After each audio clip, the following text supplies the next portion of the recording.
the radical, fundamental principles of freedom, rational self-interest, and individual rights.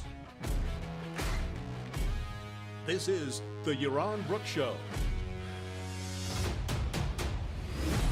All right, everybody, welcome to Yaron Brook Show on this Wednesday, last day in July.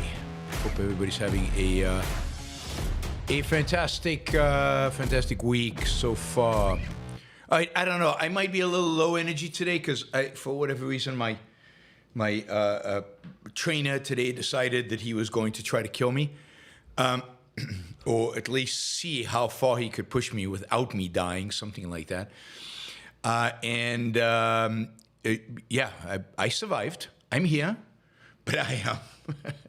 This is hours later, right? This happened hours ago, and I'm still not quite right. It's cardio, like a high intensity interval training session. Zone 5 day. It's a zone 5 day today. Today and Sunday are zone 5s. Anyway, here I am. All right, so a lot of news again from the Middle East, from Israel's continued war. We talked about yesterday about the assassination of the Hezbollah military leader, Faoud Shukr, who supposedly is the number 2 and number 3 in Hezbollah. So a very senior leader, the most senior leader of Hezbollah that Israel has targeted. And for many hours, there was no confirmation of his death from the Hezbollah side, from the Lebanese side.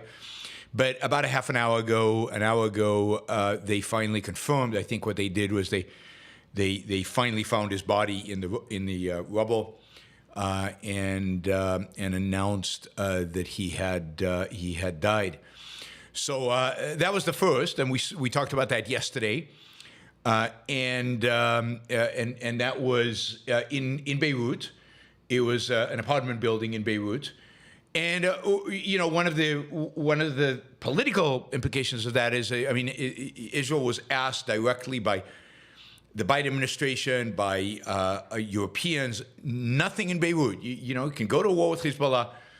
Don't attack Beirut. Leave Beirut alone. Well, the Israelis didn't listen. That is the main lesson of that. And then, of course, this morning we woke up to the news that the political leader of Hamas, Ismail Haniyeh, was killed, assassinated overnight in his, apartment at a complex on the northern side but inside Tehran. And that he and his bodyguard were the only ones who were killed. And this assassination has stirred things up quite a bit. This is the number one leader of the political wing of Hamas. Of course, Israel committed to assassinating everybody involved in October 7th, both on the political side and the military side. This is them fulfilling part of this promise. Regularly, Ismail is in Qatar. Israel probably decided not to attack, as obviously decided not to do anything in Qatar. Qatar is a, quote, and I say quote, ally of the United States. And as a consequence, I think that it's off limits. Haniyeh was in Iran yesterday for the celebration of the new president, the inauguration of the new president of Iran, the so-called pretend moderate, who was sworn in, I guess, yesterday. And he was there for the ceremony, as were many leaders of terrorist organizations from around the Middle East. The Houthis were there, the Islamic Jihad was there, the Hezbollah was there. Anyway, he was representing Hamas at this event. I mean, I think Israel would have done better to strike their vent. They could have taken out the supreme leader, the president, and the leaders of most of the terrorist organizations in the Middle East. But anyway, that I guess is diplomatically not right. Anyway, they waited until he went back to his room, and they literally threaded a missile. I mean, this is amazing, and I want you to contemplate this for a minute. They threaded a missile basically into the window of his apartment. The rest of the building was not damaged. I don't think it was a very big bomb. It was enough to kill him. But they threaded it. They knew exactly where he was sleeping. They knew exactly how to thread it. Now, we're talking about the capital city of Iran. We're talking about a city that is 1,000 miles, about 1,600 kilometers, 1,000 miles from Tel Aviv. Nobody saw it coming. Iranian air defense systems did not even see it coming. They had no clue what hit them. So Israel has done here a number of things, I think. One, it has killed somebody they swore to kill. It has killed somebody clearly, unequivocally, of those responsible for the October 7th massacre. Remember, he was seen on video watching the October 7th, like on TV as these videos were being uploaded by the Hamas, smiling, laughing, celebrating, and then going down on his knees and praying to Allah. Everybody in that room with him has got, I think, a death sentence now, or should have a death sentence now. Anyway, so they've killed the number one political leader of Hamas, and that is a huge statement. We'll talk more about that in a minute, maybe. But then the other thing they've done is they have shown that they have the capability. Israel has shown that they have the capability to basically take out anyone and probably anything in Iran that they want without detection. I mean, my assumption here is that this was an airplane launched missile, that the airplane basically flew over Jordan and into Iraq at very low altitude, positioned itself in Iraq, and fired the missile from there, from a plane, a smart missile, a missile that was guided to the building through the window into the bedroom of the guy they were supposed to kill. And, this could have been the Iranian supreme leader, could have been the new Iranian president. It could have been that helicopter that went out. No, I don't think Israel did that, but it could have been, right? It could be the nuclear facilities. It could be drone factories. It could be any target in Iran. Israel has the capacity, if it wants, to take out. And that is huge. That is huge as as let the bad guys know. I mean, I wish Israel just had a list publicly and they would cross people off periodically and just everybody would know who's on the list. That would put the fear of Allah into all of them. And that's what they need. See, Islamism will only go away. Islamism will only go away when they start fearing the West, Israel being a representative of the West, more than they fear Allah. And that's what needs to happen. These leaders need to be taken out one at a time, and there should be no safe haven. But so here Israel has, in a sense, shown its military capabilities. I mean, if I were the president of Turkey, I would be paying attention to this. Are you really going to send troops into Lebanon to fight with Hezbollah when Israel has the capability to thread a bomb into your bedroom? Now, I don't think Israel would ever do that. Remember, Turkey is a NATO country. But you gotta make them think twice, right? So this is what deterrence means. Deterrence means that you have the capacity and the willingness to take anybody out anywhere. And this is in Tehran, the capital of Iran. I mean, the mighty Iran. Brilliant move. I wish they'd done this earlier. I wish they did this more often. I wish they targeted more. I wish they would take out the supreme leader and maybe the head of the Islamic Republican Guard. But okay, you know, I'm not going to give my wishes. Generally, I know that to be true.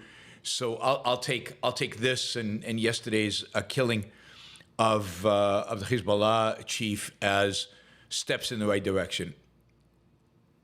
But let me just say this then. I think that's great. But let's be clear about something. This is not, cannot replace victory on the ground. That is, killing leaders does not win wars, particularly not in the Middle East. Killing leaders does not bring you victory. If that had been the case, Israel would have beaten Hamas many, many, many, many years ago. Indeed, the founder of Hamas, Sheikh Yassin, was assassinated by Israel a long time ago. Didn't stop Hamas from growing. Israel has killed repeatedly military leadership within Hamas or the Palestinian movement, and new leaders come about. What has to be destroyed is the will to fight. What has to be destroyed is the motivation. What has to be destroyed is the idea that they can ever win. Their will has to be crushed, annihilated. And, you know, killing their leadership is good. I'm not against it. It's one piece of the puzzle. But it does not and can never replace actual on-the-ground victory, destruction of infrastructure, destruction of troops, and a breaking of the spirit and the will of the people. This is not a war with Hamas. I've said this before. This is a war with Palestinians, with Gazans in this case. And their will must be broken. They must learn to hate Hamas. They must learn to hate the idea of destroying Israel, because the idea of destroying Israel will bring about their own destruction.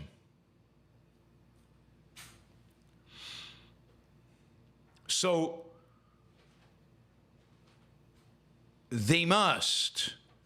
Israel must continue. It must continue in Gaza.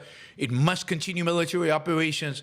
It must continue, killing as many of the armed and operational functions of Hamas within the Gaza Strip as they can. As much as they can.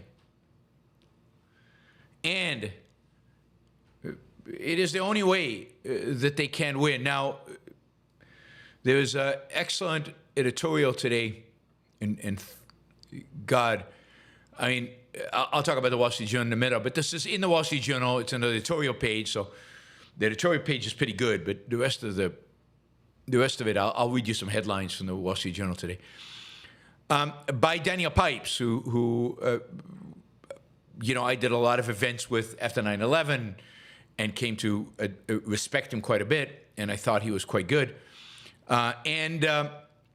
Daniel Pipes writes today in the Wall Street Journal something I agree with him completely. He says, the problem with Netanyahu is that he speaks about complete victory, total victory, clear victory, absolute victory, decisive victory, and full victory. And he even wore a total victory baseball cap.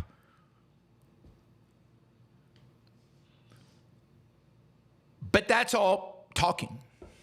And the fact is that since October 7th, Netanyahu has engaged in, what he always engages in. On the one side of his mouth, he talks about total victory. On the other side of his mouth, he's negotiating with terrorists. And he has not committed to one or the other. He has not done either one of them particularly well.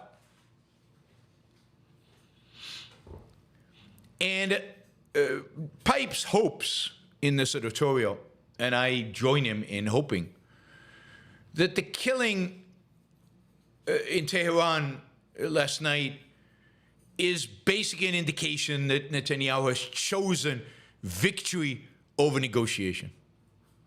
Victory is the only path to free the hostages. Victory is the only path to make sure there are no future hostages. Victory is the only path to hold back Israel's enemies all over the Middle East. Victory is the only path ultimately for peace with Israel's neighbors, including victory is the only path to peace with the Palestinians. The only solution for the Israeli-Palestinian conflict is Israeli, unequivocal, thorough, unmistakable victory and Palestinian defeat, an acceptance of that defeat, an acceptance they must change their ways. Now, hopefully with this killing, that is the path Israel takes. Haniyeh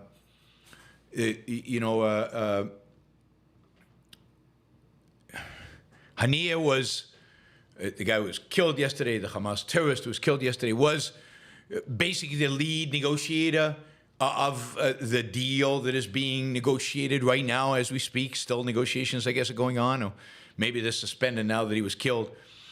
But he was the lead negotiator. Maybe that kills the negotiation. Maybe now Israel can get on with the business of winning this and getting it over with and getting those hostages home, not through capitulation, but through victory. Now, Haniyeh has a long history, of course, with Hamas. He was there as a young man with the founders of Hamas, the founding of Hamas. He's been involved in Hamas terrorist activities for, since the late 1980s. He actually was in jail in Israel for a few years. Haniyeh is a terrorist.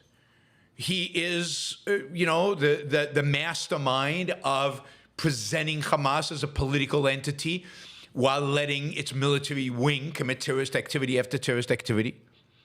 He was actually the Palestinian prime minister when Hamas won the elections in 2005 for a short period of time before the Palestinian president fired him, which led to a civil war within the Palestinians, leading to the Hamas killing and throwing out the Palestinian Authority from the Gaza Strip and taking complete control.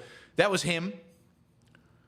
Again, he has stood side by side with the military wing of Hamas in all their terrorist activity. This is a monster, one less monster in the world. I'll give that a thumbs up. But this is how the Wall Street Journal has a headline, right? Killing of Israel's foes puts Middle East on brink of wider war. Really?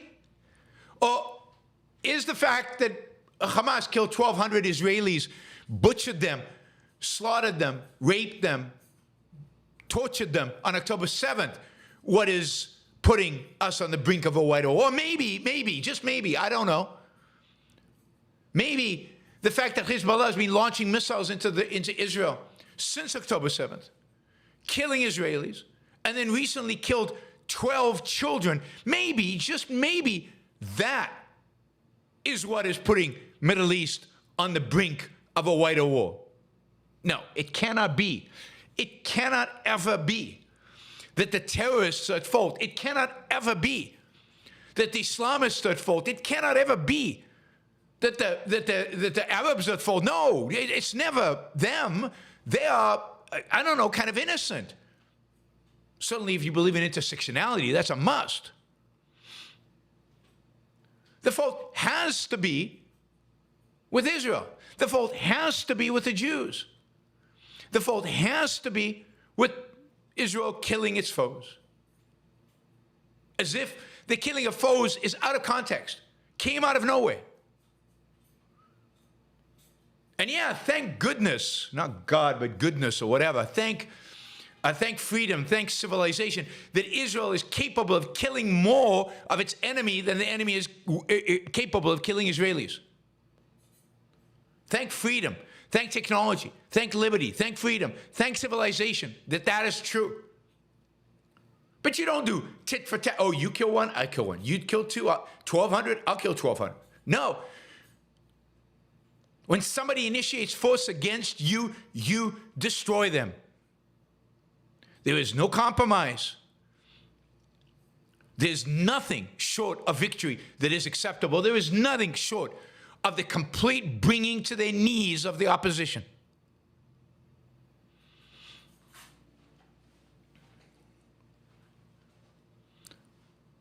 So, killing of Israeli foes put Middle East on brink of wider war is disgusting and despicable. It is the killing of Israelis.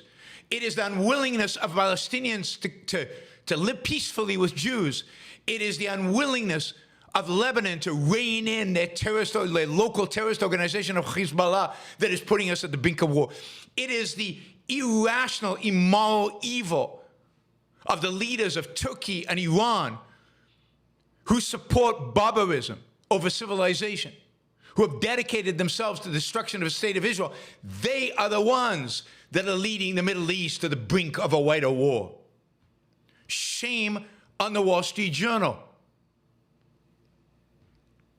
They have a great editorial page and a disgusting front page. And this is one of the better newspapers in America today. Here's another title from the same front page of the Wall Street Journal.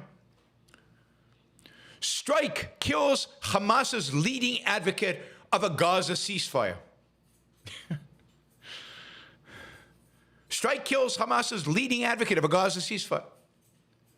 Nothing about terrorism.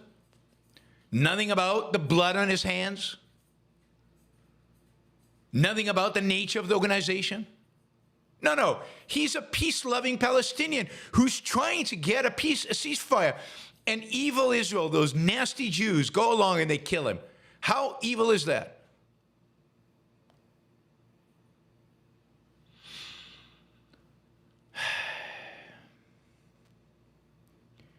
It's unbelievable how morally bankrupt the West has become, and has become.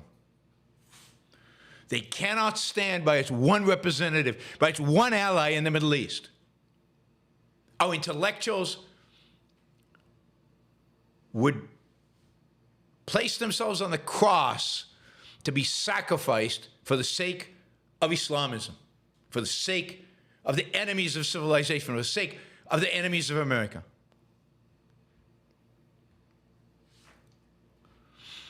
These are some of the best journalists in America. This is a newspaper owned by, people on the right.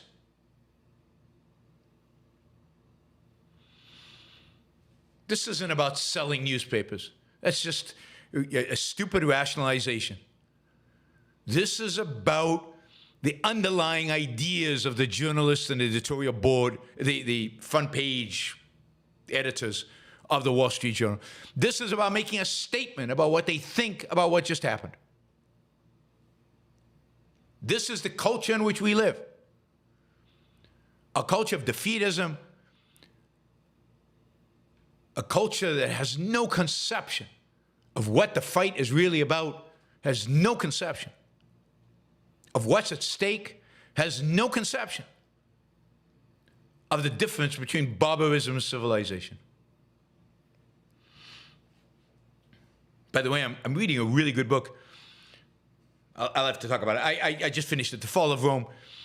And it's an anecdote to all those people who will tell you that, oh, no, nothing happened after the fall of Rome. Everything went back to normal. The barbarians were not really barbaric, and the barbarians, they continued Rome's traditions, and everything just continued normal. And this is a corrective to that.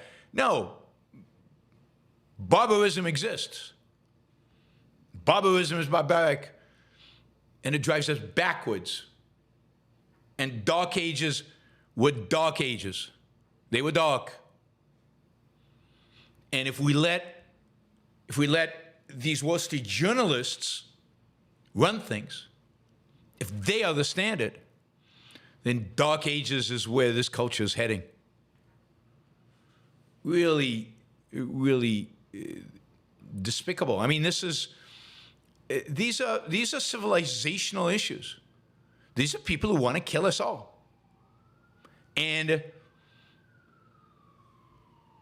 we have here a representative of our own side who want to just capitulate, who want to just surrender, who want to give in, give up. We saw this after 9/11, and we're seeing it in spades. We're seeing it in spades now.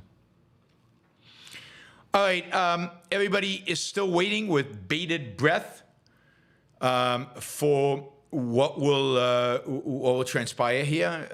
Hezbollah is not going to stay quiet. It's not clear what Iran is going to do. The funeral for the Hezbollah commander is going to be held tomorrow in Beirut. The supreme leader of Hezbollah, he must be a little worried right now, is expected to give a virtual speech. There's a reason he's giving it virtually. He is hiding in an undisclosed bunker deep below Beirut. He's learned from the military leadership of Hamas to dig deep, dig deep. He is going to give a speech tomorrow. I expect any response from Hezbollah to be after that speech, so I don't expect anything to happen overnight. The funeral will go. The funeral will be while things are relatively peaceful, and then I expect Hezbollah. Of course, the fact that Israel is just sitting on its hands and waiting for Hezbollah to take the initiative, that in and of itself is despicable. Is a sign of weakness, it's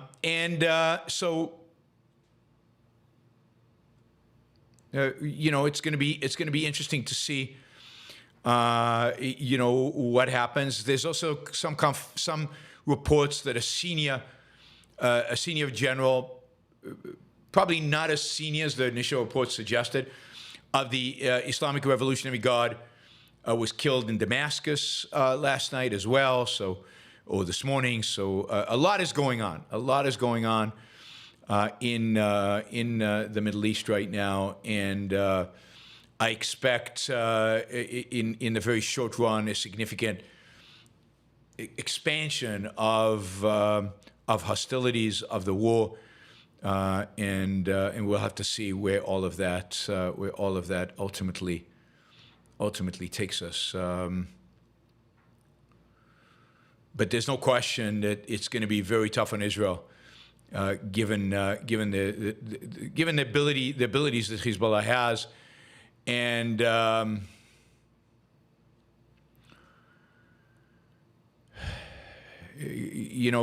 given the proximity again of Lebanon to Israel, as I showed you on the map the other day, all of that, it's going to be interesting. The United States, by the way, killed yesterday a number of members of the Iranian-backed paramilitary group Khatib Hezbollah in Iran.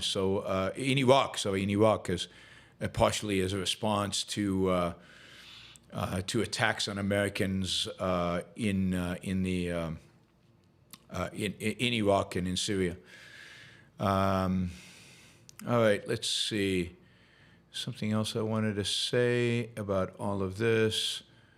I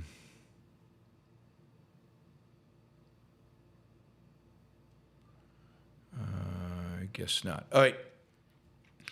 So that is where we are, and I will keep you posted as things develop. Again, I don't expect anything dramatic until sometime after Nasrallah's speech tomorrow. So we'll see when that happens and what Hezbollah decides to do about it all. And of course, that'll depend also on Iran and what Iran wants to do and what Iran is willing to do. All right. I think that covers our Middle East coverage for today. I'll keep monitoring. I mean, something could happen before tomorrow, but I doubt it. Yeah,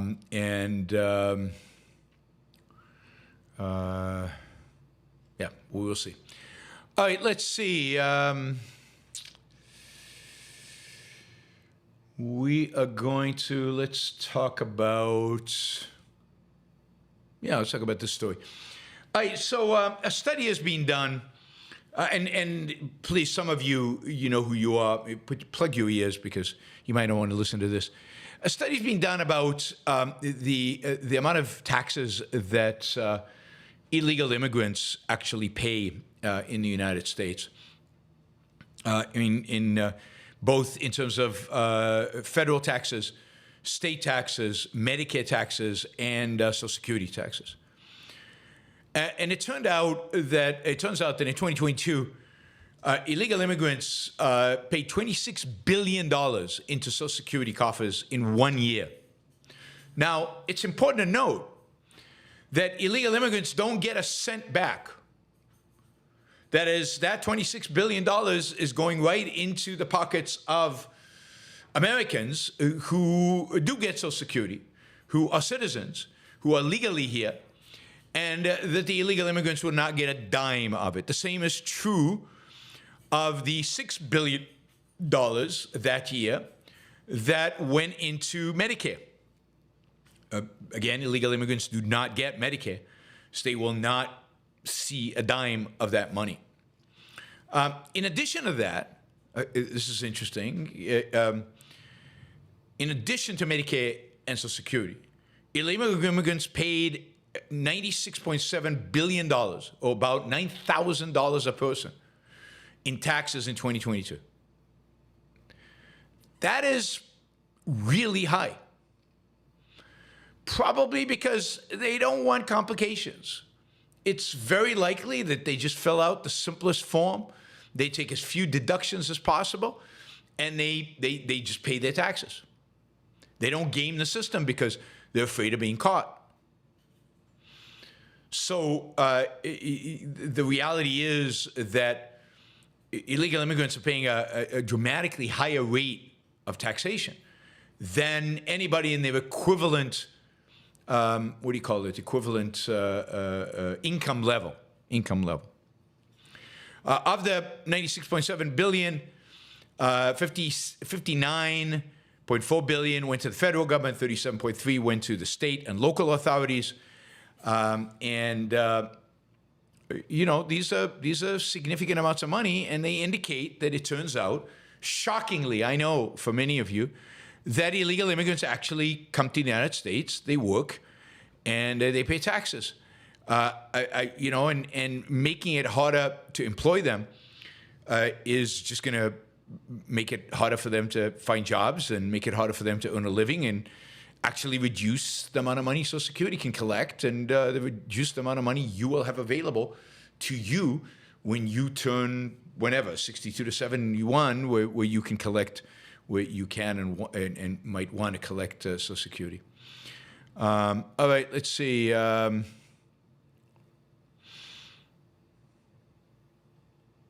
That's all I wanted to give you, that data point, for just another data point about the evil of immigrants coming into this country, legal or illegal.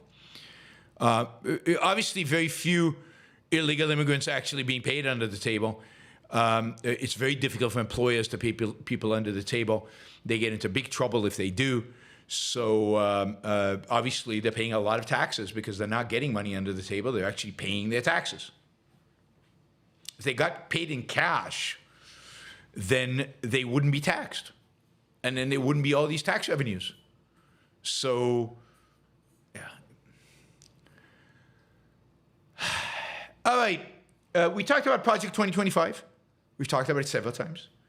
This is a project of the Heritage Foundation.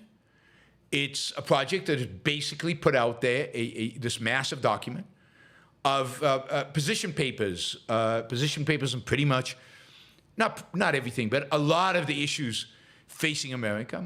Some of it is very good. Some of it is really, really bad.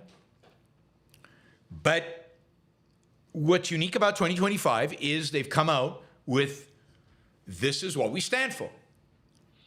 This is what a conservative administration stands for. This is what we believe if Donald Trump gets elected, this is what he will stand for. These are the things he will implement. And we are, by the way, at the same time as the 900-page document of Project 2025, we are also screening people so that we can place them in the administration. Well, it turns out Donald Trump is unbelievably unhappy about this. Not a little bit unhappy, but over the top, going crazy, firing people unhappy about this. You're fired unhappy about this. So why is he unhappy? So basically what he's done is, he said this has nothing to do with me. It's not my campaign. It has nothing to do with, I don't believe in it. These are crazy, really, really, really out there people. These are people who are, real radical. They're extremists. They're all extremists. I want to have nothing to do with them. I don't believe in their agenda. Which is interesting, right? Because what does he believe in exactly? And my guess is he doesn't agree with the good stuff that's in the agenda. And then the next step was that Donald Trump basically made such a stink about it yesterday that Project 2025 basically has been put on a halt, at least parts of it. They fired the chief intellectual inspiration behind it.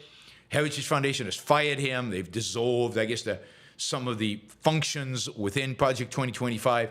Heritage is still committed to a conservative agenda.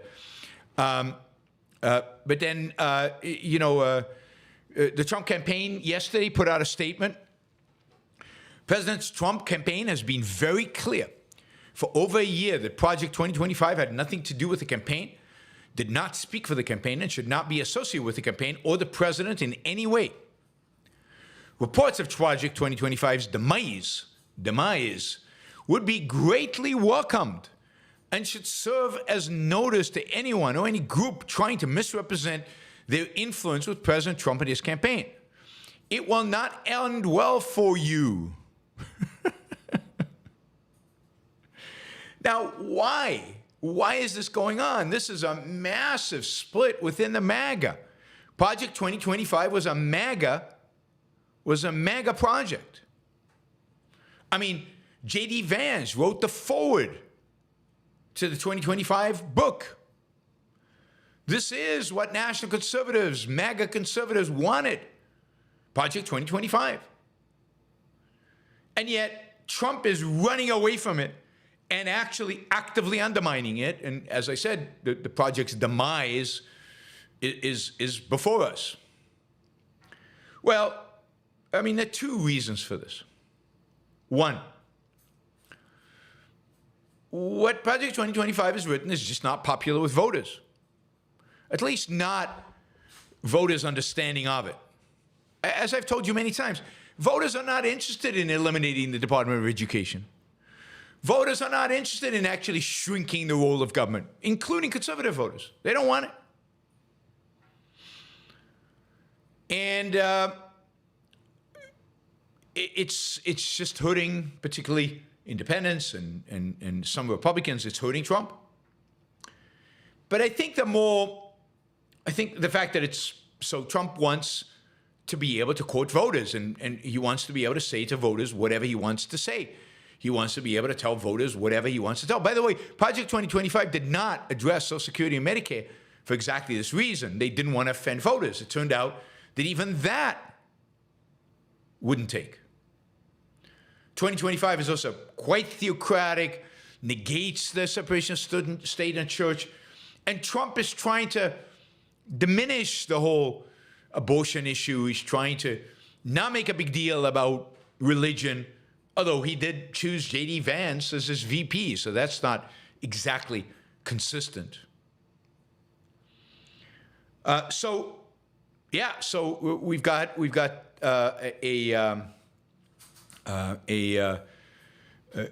fact that it's unpopular with voters, and Trump wants to have the flexibility to go in any direction he wants in order to attract voters. But there's another reason he doesn't like Project 2025. And if you read his kind of presentation of the Republican platform, you really get a sense of that.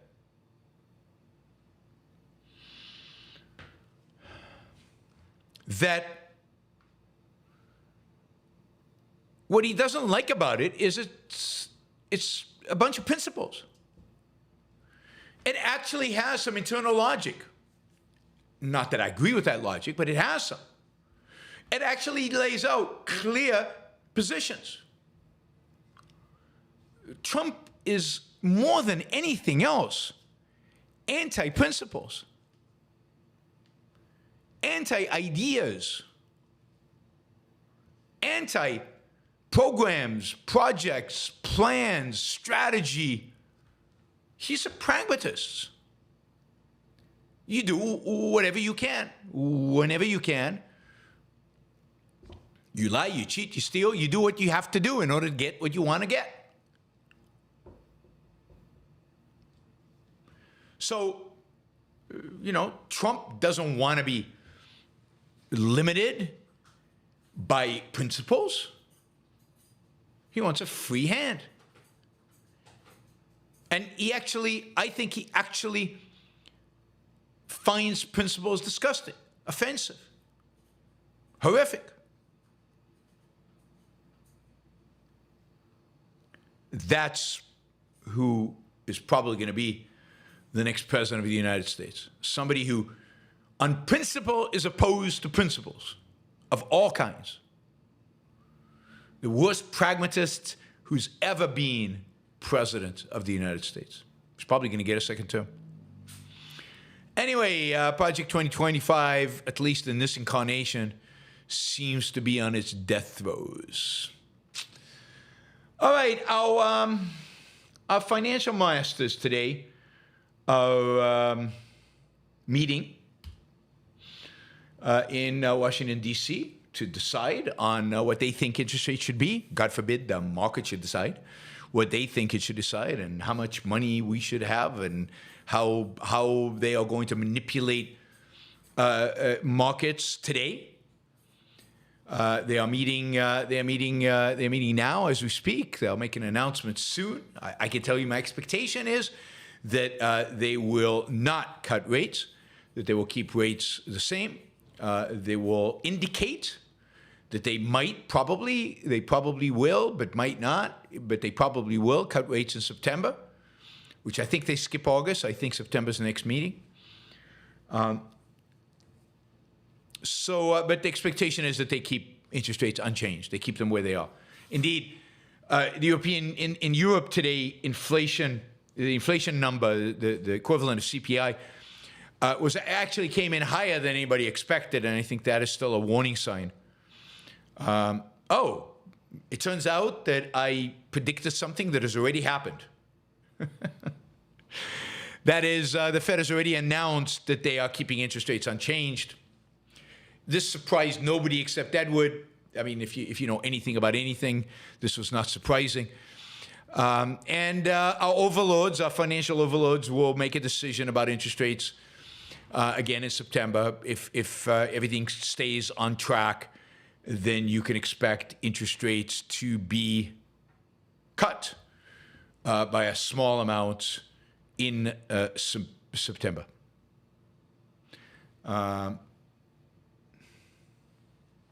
Who's the closest to Milei we can get in in North America? Pierre Poilievre, yeah. I mean, I was going to say no American politician would you even say that about, but maybe in Canada. Maybe in Canada. I mean, I'm open to that. I'm open to Canada leading the way in North America towards greater economic freedom. I think the Canadian Conservatives, unencumbered, I think ultimately by religion, even if they might be religious, they won't make a big deal out of it. Unencumbered by that, are much more likely to be move the economy towards a somewhat freer market than I think the U.S. anybody in the U.S. can or willing to do. All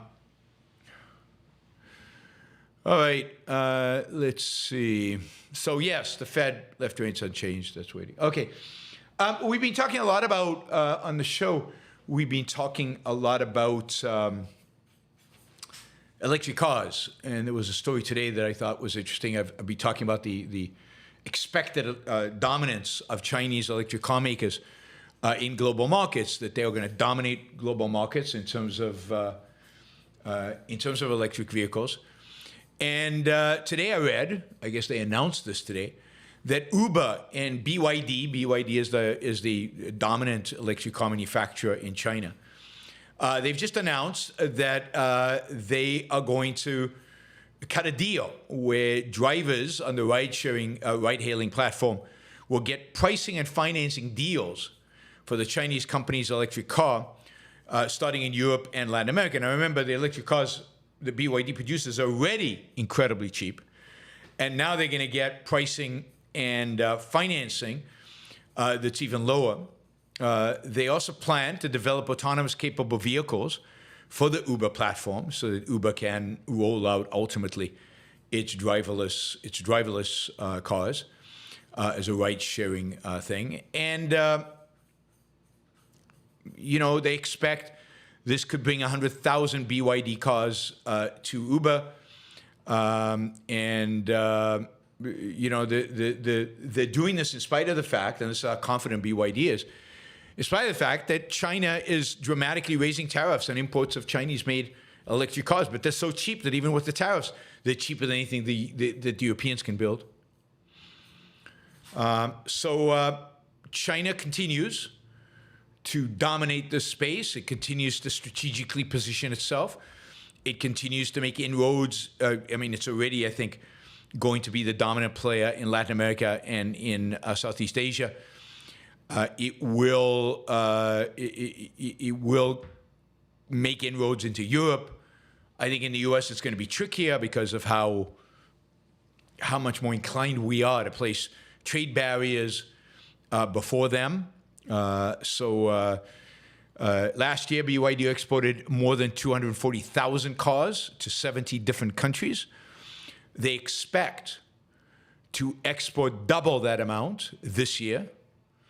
And this is just one of the many electric car manufacturers that are significant and are building interesting cars in China. All right. So the dominance of this is continuing, and pretending otherwise, which is what America does very, very well. I mean, we tend to have this incredible capacity to just bury our head in the sand. We do this with regard to Islamism and the Islamic threat. We do this with regard to economics. We pretend the tariffs are good for us somehow. We do this with regard to industrial policy, where we pretend that this is going to save American jobs and create, economic growth, which is bizarre and ridiculous and being disproven over and over again. And this is a good example. We're doing this with electric cars. We're pretending that somehow, we still have an auto industry when it's pretty clear that our auto industry probably should have gone bust 40 years ago. And that keeping it alive, the Reagan administration, and Chrysler bailout, then the Bush administration, and the Obama administration, all keeping our auto industry alive. It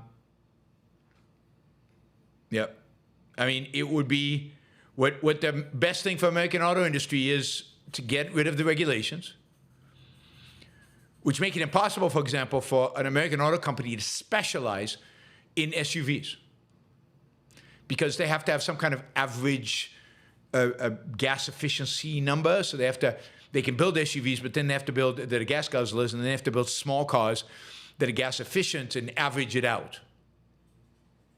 So get rid of those regulations. Let American car companies specialize. Let them become experts in building what they're good at, which is big gas guzzling cars primarily. And let's buy cheap Chinese electric cars and use the savings to buy other stuff or to invest in American productive ability. So, you know, the best thing we can do for the American auto industry is deregulate and open up, eliminate all tariffs and other trade restrictions so that they can actually compete. We benefit, the consumer benefits, and long term, the auto industry will benefit because it'll land up producing the things that they are actually good at. You know, Japan is excellent primarily at building small cars. And we crippled our ability to, our auto company's ability to maintain a lead over the Japanese and everything else because we forced our own companies to make small cars as well. Again, specialization, focus. Imagine if the American auto companies only made minivans, SUVs, and pickup trucks. And they focused all of their energy and all of their innovation and all of their brain power just to make those kind of automobiles. Nobody could compete with them. They're really good at it. The Japanese would have then focused on making small to medium-size or even full-size regular cars.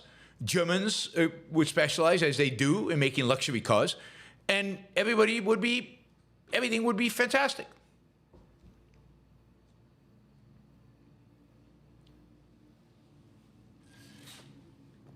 But no, we keep bailing out the auto industry and we keep forcing them to build small cars. All right, let's see. I don't think it's a tyrannical government forcing you to wear a seatbelt that is destroying the car industry. It shouldn't be forcing you to wear a seatbelt, but it's not that is the problem. All right, California. We've been following a homeless crisis in California and its ebbs and flows. And then we talked about the Supreme Court ruling this last term that basically said that local governments can actually force homeless people out of encampments, off the streets, that they can kick them out of town, in a sense. Well, surprisingly, I think to many of us who don't like Gavin Newsom, the governor of California, has ordered state agencies in California to start removing homeless encampments on state land all over, everywhere in the state. This is a consequence of kind of the Supreme Court ruling that allows states and local authorities to ban people from sleeping outside in public spaces. The executive order directs state agencies to, quote, to move urgently to address dangerous encampments while supporting and assisting the individuals living in them. I don't know how you do that, but anyway. It's also his kind of declaration. It is also provides guidance to cities and counties to do the same. So he's asking San Francisco and LA and the counties to take down encampments. Now, he has no authority to order them to do it. And indeed, Los Angeles has already said, we're not doing it. We like our encampments. We like our homeless, right in the middle of downtown Los Angeles in the street. We want to keep it. But this is a big step forward. It'll be interesting. Maybe what will happen is that all the homeless people who get kicked off of state land all go to Los Angeles, to where the city won't enforce this, and they'll overpopulate even that, and maybe that'll be the straw that breaks the LA back. Who knows? Anyway, so this is going to be state parks. It's going to be highways. It's going to be the Department of Transportation. They're going to be clearing encampments and anywhere, waterways and roads and, again, parks. They're going to give advance notice to homeless people. They're going to offer to connect them to local services. They're going to help store their belongings for 60 days. But they're basically going to use force if they have to get them off the land and on with it. So pretty amazing that there is such a thing is actually happening in California, where they're getting serious about this issue and this problem. We will see. We will see what happens in cities like San Francisco, where this is a big issue. We'll see what happens in other towns around California, where this is a huge issue. But at least the state has taken a real stand. Newsom has some leverage over the cities. The state does give the cities a lot of money to take care of homeless people. He could kind of withhold that money if they don't evacuate the encampments. So we'll see. We'll see how seriously he's willing to take this. All right. That is the latest update from California. Maybe it will become livable again. Boeing, embattled Boeing, has hired a new CEO. They brought him in from the kind of aerospace industry.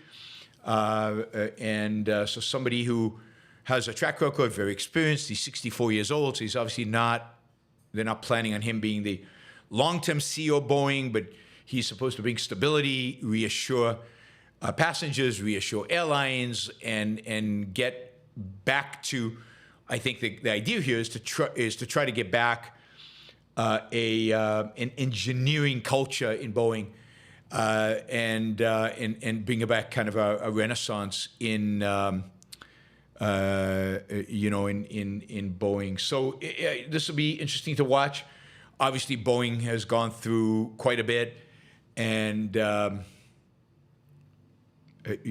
people have denounced it, and it's lost a lot of business, and it's fired its last 2 CEOs, and it's been really, really challenging. So, yeah.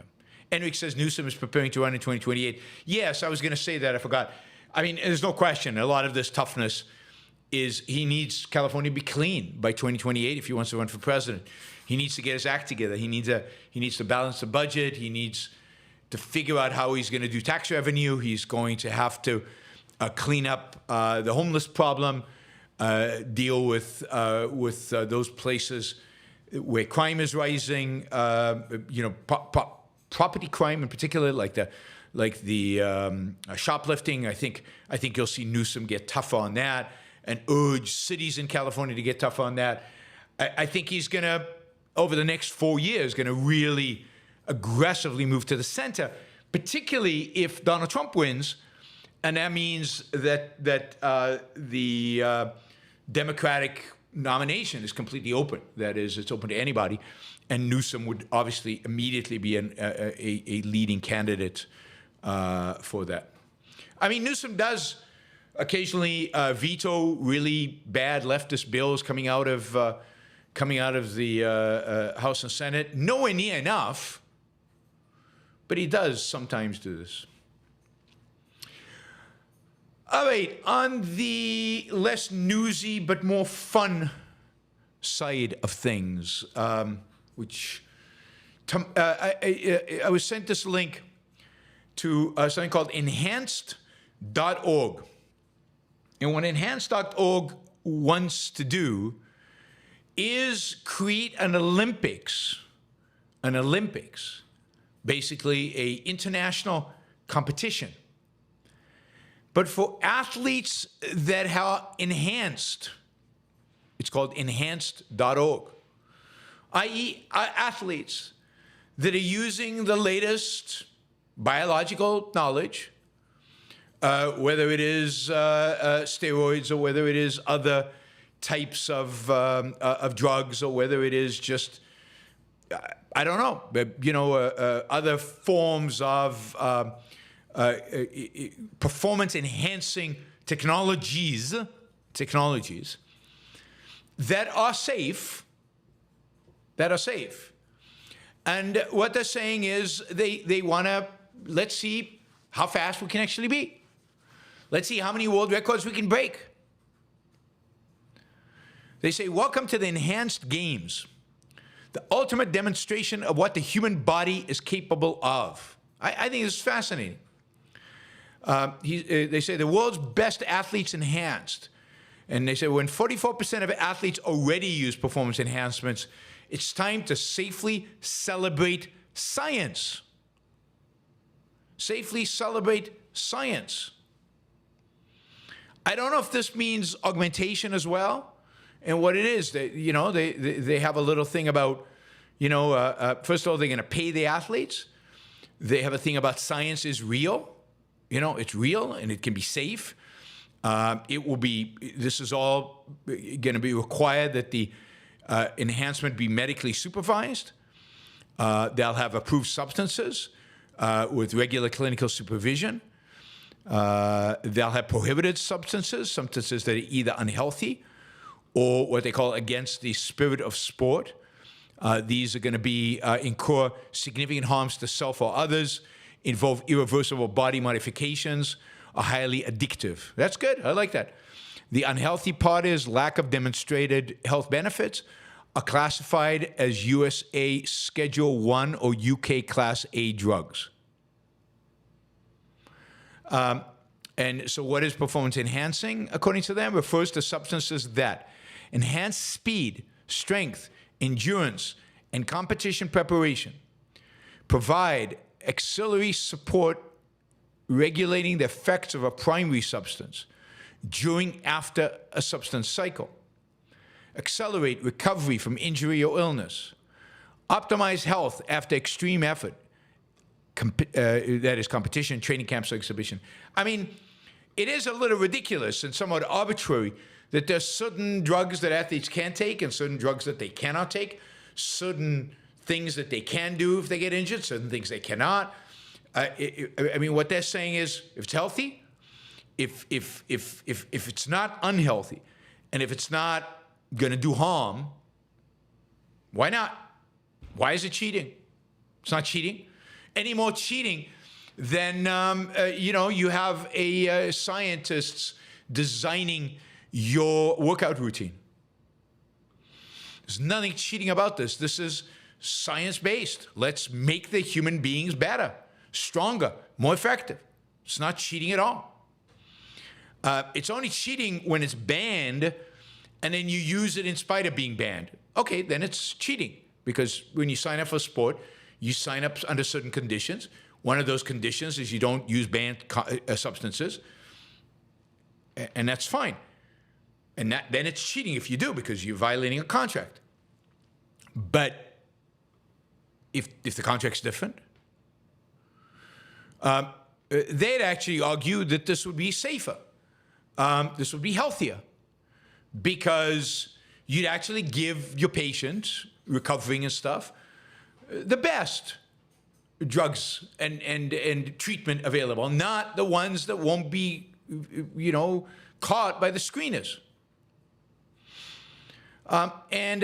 You will be advancing research about what actually enhances our performance ability. You'll develop, this whole area of research will develop biomarkers for health.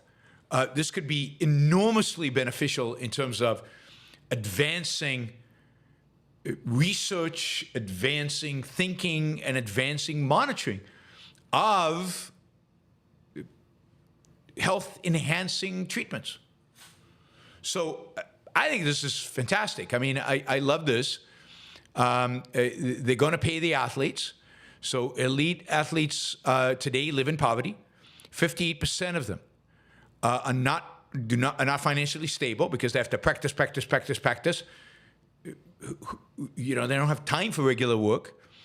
Elite athlete in Australia, for example, 46% of them make less than $15,000 a year. I assume that's Australian dollars. So athletes who compete in these games are going to be paid. Athletes to set a new world record for the 100-meter sprint and the 50-meter freestyle will receive $1 million. $1 million.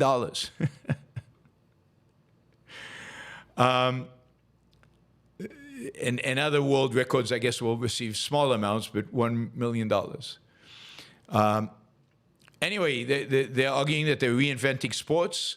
They're looking at athletics, aquatics, gymnastics, combat, wrestling, and strength sports. When are the first games? The first enhanced games are scheduled for the second half of 2025. We are in the process of negotiating with host cities and will announce the dates and locations this summer. They're building the future of sport. It takes time, they say. What I found was interesting. I mean, this is basically a startup. Let me just see. Somewhere here they had, our team. They had the investors. So they have founder and president is a D'Souza, not the D'Souza, a D'Souza. He's got a PhD in intellectual property law. He's not even in any kind of physiology. These all look like people who are experienced entrepreneurs in one way or another. Europeans, Americans. My guess is there's probably an Aussie here. Who are the investors? This is interesting. Peter Thiel. Peter Thiel has invested money in this enterprise. And Christian Ungermeyer. I don't know Christian Ungermeyer, but he is a venture capitalist. And this one is pretty famous. I can't pronounce his name, but he is a famous guy. Balaji Srinivasan.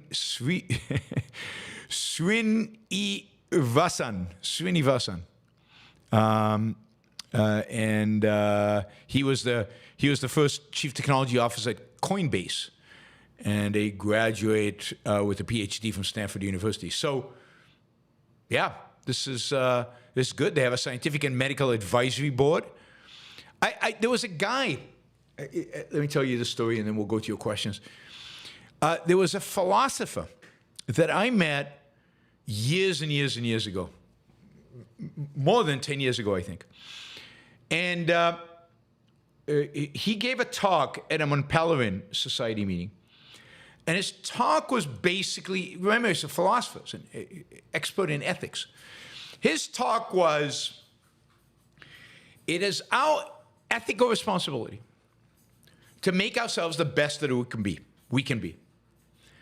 And therefore, if that involves taking drugs in order to get better, then we should take drugs. If that involves enhancing us with medicines, drugs, we should do that. If that involves enhancing us with chips in the brain, or we should do that. And he was advocating for exactly this. He was advocating that athletes should not be penalized for taking enhancements. He was advocating for actually kind of the moral responsibility the individuals have to live, to make the most of their life. Now, he didn't understand the role of reason, and a lot of differences between him and objectivism. But so he had this view of bioethics, bioengineering and bioethics that was like, let's go, let's do this stuff, let's figure out what works and what doesn't work, let's figure out what makes us more productive, what makes us enjoy ourselves more. Let's figure out what, without doing harm, how we enhance human beings. And we ended up striking a friendship. So I went up to him after the talk. I mean, the talk was very controversial. A lot of people disagreed. And I went up to him afterwards and congratulated him on it, and we ended up spending quite a bit of time talking. And he's a professor at Oxford University, or was, I don't know if he's still there. Julian Sevulescu's a Romanian name, but I think he was born in Australia. Anyway, Julian, I visited a couple of times at Oxford, and we actually did a seminar. We did a seminar together. Tara Smith was there as well, and Alan Gotthelf. Alan Gotthelf was there. So Alan and Tara and myself representing objectivism, and then he and some of his graduate students. We did a whole conference. Seminar at Oxford University. This is, well, I know exactly when it was because it was my 50th birthday. So this is 13 years ago. Wow, it's a long time ago. 13 years ago. It was on my 50th birthday. I was at Oxford, and we did a seminar on sports and philosophy, and it was really good. It was really fun. It was really interesting. He was a really interesting guy. I've kind of lost touch with him since then, sadly. I'll try to find out where he is. This has reminded me of him. I'll try to find out where he is. Julian Sevulescu. He was Australian, yes. But he was teaching at Oxford, and I think he had a joint appointment with the university in Australia. Oh, which reminds me, I should let you know, I will be coming to Australia. For those of you out there who are Australian, I know that we have a lot of listeners in Australia. I will be coming to Australia in early December. There will be an Ayn Rand Institute conference in Brisbane. In Brisbane, I think Troy is in Brisbane. In Brisbane, in the what is it? December. It's kind of I think the 6th to the 8th or something like that. It's kind of the first weekend in December. So I will be at the Brisbane conference. So please, if you are, I mean, we don't have registration information yet. As soon as I get it, I will definitely let you know. But if you're part of the Yaron Brook Show, please come. It would be great for me finally to meet many of you Australian supporters. So the 6th to 8th, 6th to 8th of December. I will then probably go to Sydney, and we're going to try to do some events in Sydney. If you live in Australia and you're willing to help organize some kind of event, I know university, unfortunately, is out. It's during university break. Not exactly good timing for this event. But maybe we can organize some other kind of event. Maybe we can talk to businessmen or some other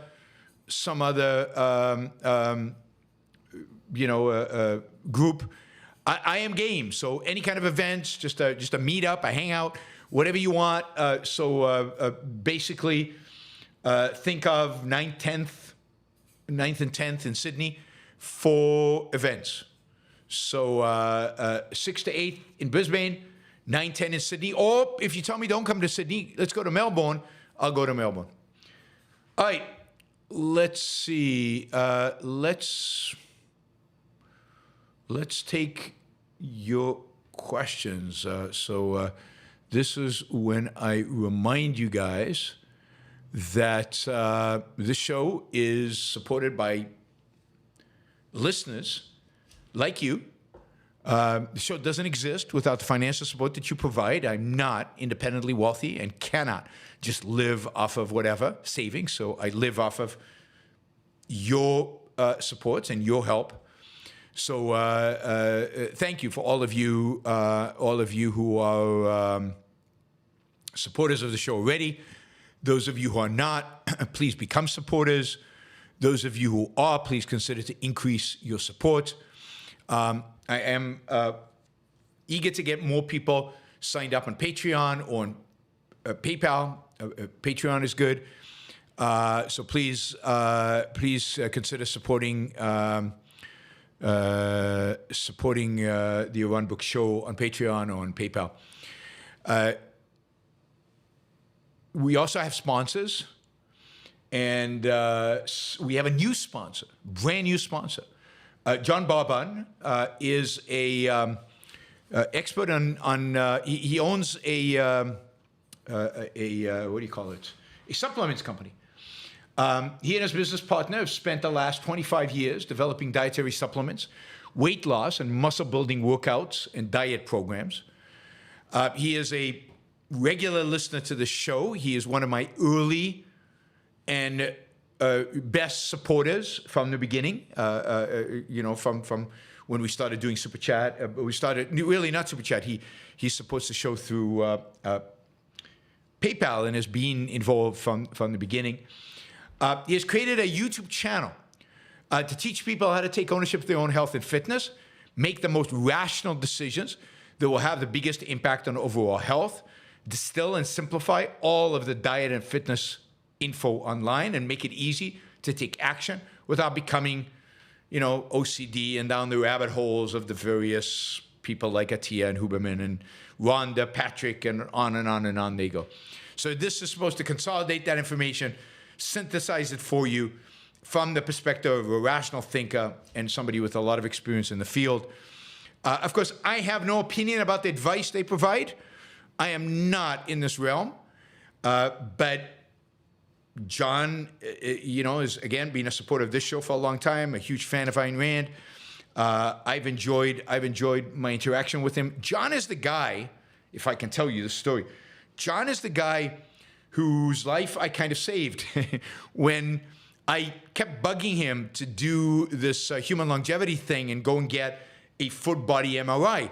And he did go and get a full-body MRI, and they found a growth on his lungs, which ultimately they discovered was cancer, which had to be removed.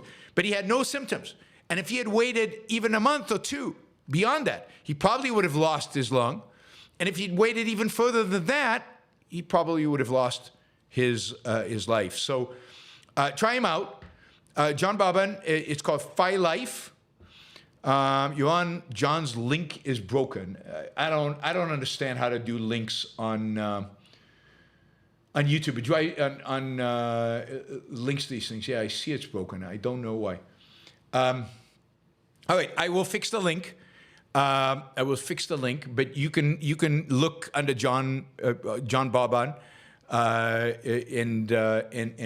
and hopefully find it there. But the links. I've been struggling with links forever. I have to find the right way to do it, but it's B-A-R-B-A-N, Boban, John Boban. Just look him up on YouTube. Fi Life, Philife, and you can find it. So don't give up because the link is broken. I'll fix it, but find ways to find him. Remind you that Ayn Rand Institute is also a sponsor. Ayn Rand University, Flex, best program in the world to study objectivism. alexepstein.substack.com. Another sponsor is, of course, the leading thinker and producer of content on issues related to fossil fuels, energy, and climate change. So please subscribe to alexepstein.substack.com. And what am I missing? Yes, I'm missing We the Living. Don't forget, this Saturday, We the Living, Facets Theater in Chicago. It'll be on Saturday, August 3rd. Doors open at 5:30. You'll have an introductory talk from Duncan Scott, who produced this version of We the Living, the best production of an Ayn Rand novel in film. And he will introduce the project. He worked with Ayn Rand on editing and creating subtitles. He will tell you that whole story about his interaction with Ayn Rand. Tickets are $35, which is a steal. And there'll be a Q&A after the movie. And it's beautiful, and it's amazing, and it's inspiring. And you will love it. It'll be your best movie experience of 2024. Go do it. Go do it. All right. That is my sponsor. So thank you, John, for becoming a new sponsor. That is terrific, helping support the show. You too can become a sponsor. Let me know if you've got a product you wanted me to sponsor, and we can talk about it. Also, you too can support the show. Right now, if you're watching live, you can do it through the Super Chat or stickers or buying memberships for other people. Or you can become a monthly contributor on Patreon or PayPal. YaronBrookShow.com/membership. Okay. Let's see. I've got some thank yous to do, I think. It's not a good place to look for thank yous. I have to do it over here. Let me just do a few thank yous, and then we'll get to the questions. I will remind you, there are, you fund this show, and we have goals for every hour of the show. So we met our first hour's goals, and so we're into the second hour, and we've got about 150. We've got $200 to go to get to the goals for the second hour. And if we get this many questions, because you're asking lots of $5 and $10 questions, we might have to go into a third hour, and then there'll be another 250 goals. So let's try to get that goal. Whoops, what did I do? I just screwed up. All right, on the hour. All right, let's see. What did I want to do? I wanted to thank people. That's right. I still haven't done that. Silvanos started us off with $20 sticker. Thank you. Johnny Ruiz, thank you. $3. You can see you can do stickers for any amount. It's great. You can just if you're on right now, over 100 people watching, just do like $2-3 and a latte. Just give me a cappuccino or a latte, and we'll achieve the goal easily if everybody online does this. Enric, $2.99. A room, $4.99. You see, just small amounts, but they add up. They add up. If the numbers are there, they add up. All right, David, on the other hand, has done 2 questions, each 25,000 Costa Rican whatever. So just under $50 American. Thank you, David. David says, what are your thoughts about the Abraham Accords? Look, I am generally skeptical about the Abraham Accords. I don't believe peace, long-term peace, is a meaningful concept to the countries that signed peace with Israelis. I don't know what it means long-term. It's short-term, great. Short-term, it's wonderful. But, a lot of Israelis packed up and went to go and visit Dubai and vacation there and stuff. I would never go. I mean, Dubai's they've got the skyscrapers and it's magnificent and all of that, but it's a pretty despicable country. It's run by a bunch of sheiks. It's got semi-slave labor that works there. It still treats women, better than they used to and better than in other Arab countries maybe, still pretty badly. And their wealth is a product of accident, oil that they have under the ground, oil that they could only mine and get out of the ground because of Western technology. And and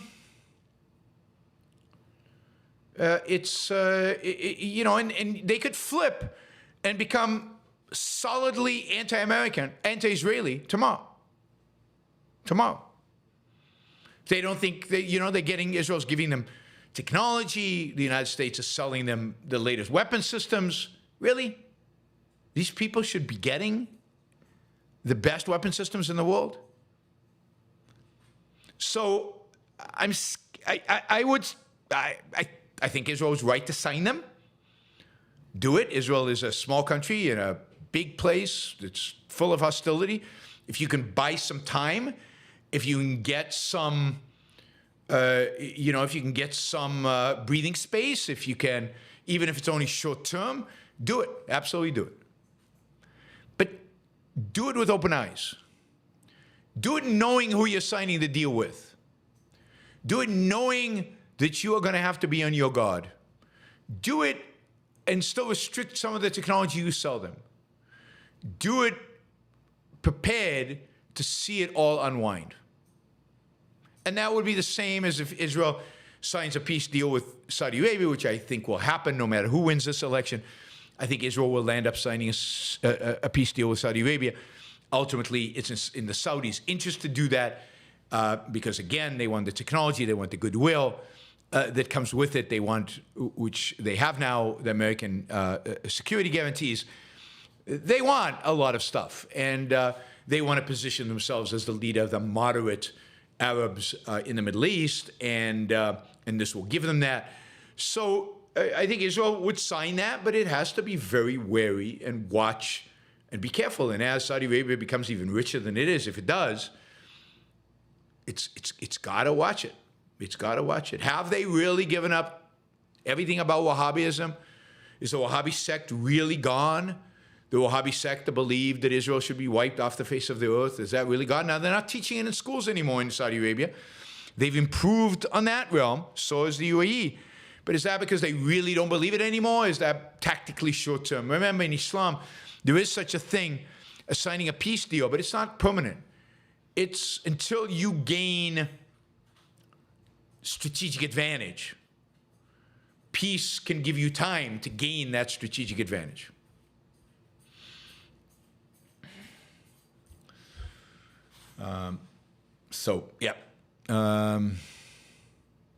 There's a bunch of stuff, I have to say, there's a bunch of stuff happening right now in the Middle East. Thank you, David. Thank you for the question. But there's a bunch of stuff happening in the Middle East. There are explosions happening right now in Iraq, in Baghdad, north of Baghdad.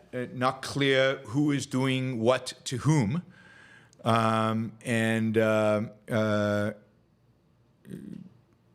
Right now, again, I don't know how reliable these sources are.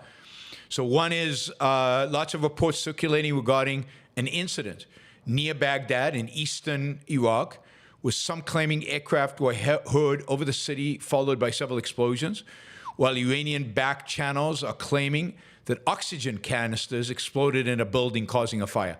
So hard to tell exactly what's going on, but everybody's obviously on edge. Supposedly, the supreme leader of Iran, Ali Khamenei, has ordered the Iranian armed forces to launch a direct strike against Israel as retaliation for last night's assassination of Hamas's chief political leader, Ismail Haniyeh, in the city of Tehran. So I guess the Iranians took it as an affront that Israel can thread a missile into a window in their capital city. Things are very much on edge. There is the United States and many other countries are encouraging their citizens to leave Lebanon, shelter in place. Not Israel. Nobody's encouraging the citizens to leave Israel, but shelter in place in Lebanon and be ready to shelter in place and to leave.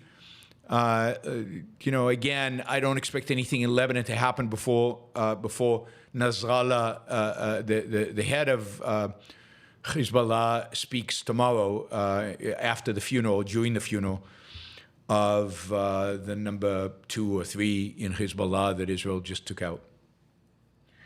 All right.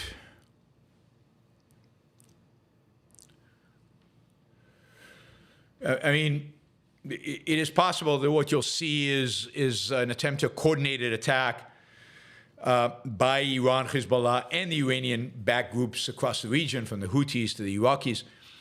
And this is why it is so important for Israel to actually preempt this, to figure out where Hezbollah has these missiles, where the launches are, to be on super alert and destroy them before they even get off the ground. I also believe that if it is a coordinated attack, that the Americans, the Brits, maybe even the Jordanians will indeed participate, as they did last time, in knocking these missiles out of the air. I think there is an American naval group in the Cyprus area, so not that far off the coast of Lebanon. I think they are ready to intercept any missiles that they can, right? Again, time, the thing about Hezbollah is the time from launch to impact, very, very short because they're so close to Israel. I think the U.S. Navy will be in positions to intercept those missiles. The Defense Secretary has Lloyd Austin, I think his name is Lloyd Austin, has basically said that the United States will participate in defending Israel against a massive aerial attack. So it's going to be interesting. I still encourage Israel to preempt this and not give the benefit of surprise, not give the benefit, well, it's not going to be surprise, but the benefit of the strategic first act to the Hezbollah. Their threats are enough to justify a full-on Israeli invasion into Lebanon now, before the funeral. Why wait?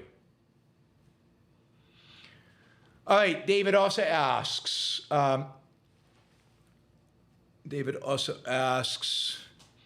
could Israel win a kinetic war against Iran and Turkey at the same time? Well, I don't know what you mean by kinetic war. Israel by itself, let's say if you mean by kinetic like a missile war, missiles flying, then two things. One is without American support, without support from allies, America, Europe, even Jordan, Israel would have a hard time shooting down all the projectiles sent towards it. So Israel would take casualties. There's no question about that. However, what Israel has, which Turkey and the Iranians do not have, is Israel has the capacity to destroy them, both because it has nuclear weapons, which Turkey does not have directly. It has U.S.-based nuclear facilities, but it does not have access directly to nuclear weapons.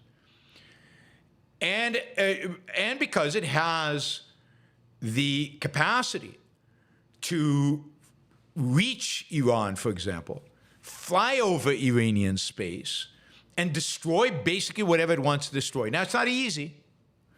Iran is far away. You're going to have to find ways to refuel and do all that. But they obviously can do it. They flew down and hit the Houthis. That was over 1,000 miles away. Tehran last night, it was exactly 1,000 miles away. So they can do it, but it's difficult. But they can punish the Iranians in ways that Iran cannot punish Israel. They can decapitate them. They really can. I mean, look at what they did. I don't know if, the supreme leader is probably hiding in some deep bunker right now. But he knows that they can take out any facility in Iran that they want to, when they want to. That the Iranians do not have the capacity to do. Now, that is also true with Turkey. The problem is, the real problem would be if Turkey deployed ground troops.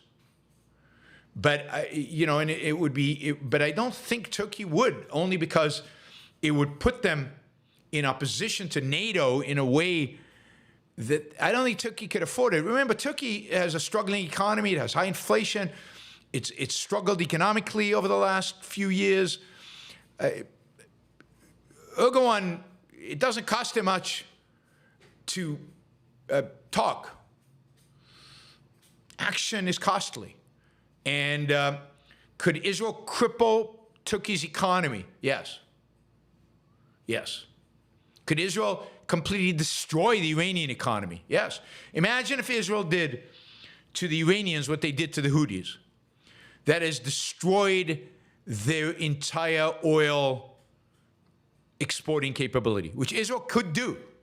Maybe it would take 10 missiles, and Israel could destroy the entire oil exporting capability of Iran, their only source, really, of hard currency. So, could they? Yes. Israel would win. It would be costly. There would be casualties. There would be bombs would drop on civilian areas in Israel. It would be very, very difficult. But if Israel was dedicated to winning and dedicated to making the Iranians and the Turks suffer, they could cripple them completely. Cripple them completely. One of the things that you do in Israeli intelligence is you figure out, for every country, you figure out what are the key economic drivers and how can you destroy them? How could you destroy them in a way that they would destroy the local economy? Iran is relatively easy. I don't know enough about Turkey to know what that would be. But Israel doesn't want to get into a war with Turkey. I mean, Turkey's got, as I said, advanced weapons, but Turkey is a NATO country. I don't think Turkey. I think Turkey would. I don't think it's going to happen. Iran, it will happen. But Israel can easily take on Iran, and it's too bad. It's a tragedy, actually. It's not too bad. It's a tragedy that Israel did not take out the Iranians when they had the world's backing to do so a few months ago. Of course, the real tragedy is that America hasn't taken out the Iranians decades ago. Decades ago.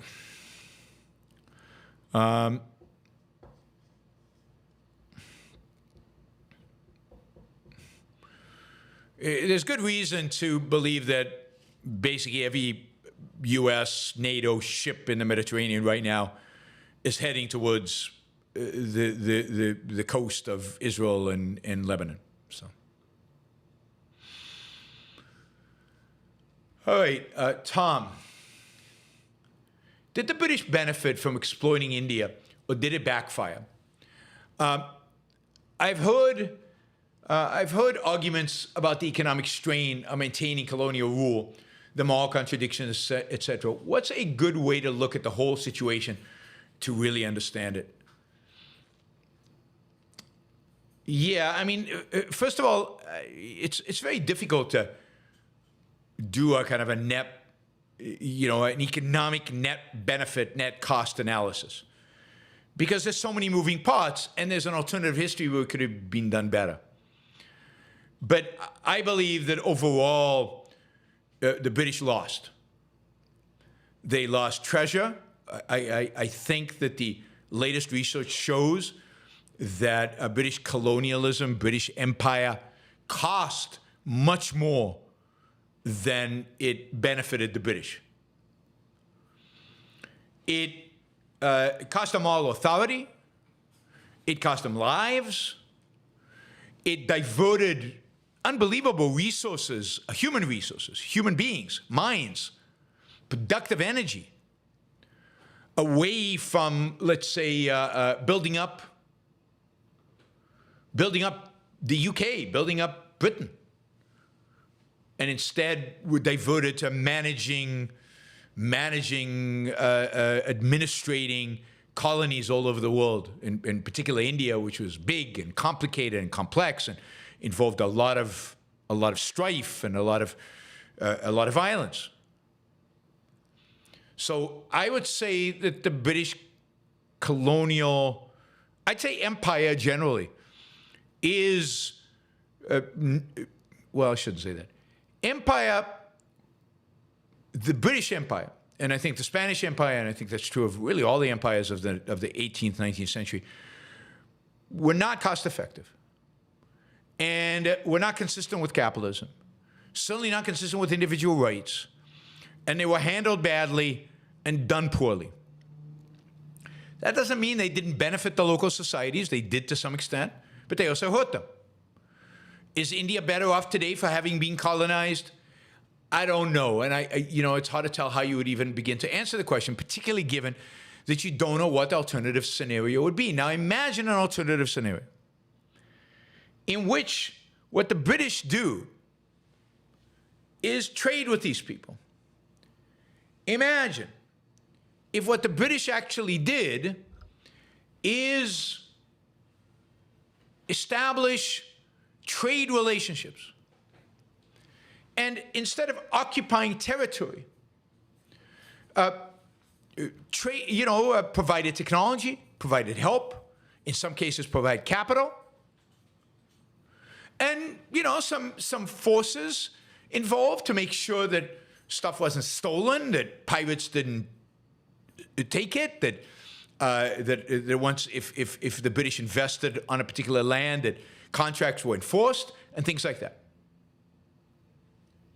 Now but Hong Kong was not a colony. It was not, Hong Kong was Hong Kong was late.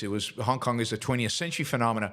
And it wasn't really a colony in as much that it was governed independently by a governor appointed by the British, and it wasn't viewed as part of some kind of empire.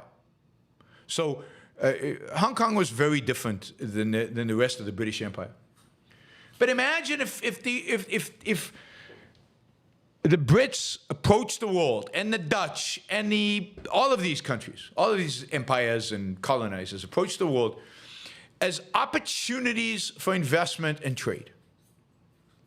Now, it wouldn't have gone smoothly because the cultures of the place would have resisted, and a lot of them were engaged in force and so on, and illegitimate and corrupt regimes. All of that would have been true, but the British could have laid down the law, but stayed out of literal governance of places, stayed out of actually having troops on the ground for long periods of time. Maybe you have to have troops on the ground for a while to protect contracts. I think everybody would be better off. The Indians would have still gotten the benefits of technology, maybe even of education, maybe even of railroad system, because the British would have wanted to help fund the construction of railroads across India to provide for better trade, without having to devote the resources of a standing army, the resources of managing this empire all over the world. So now, the one example of an empire that I think worked from an economic perspective, purely economic, I think is the Roman Empire. And the reason for that is what the Romans did is they basically conquered all this land and established their rule and established Roman law, and they controlled all the land. And then they basically told the peoples, yep, abide by Roman law, but do what you want. And they even have local governors who are of the different, and as long as you don't rebel against us, we're going to leave you alone. And what they facilitated, what the Roman Empire facilitated, what the British Empire could have facilitated, is trade. Now, the Romans occupied. Now, there was a huge advantage because the Romans had, the land was right there.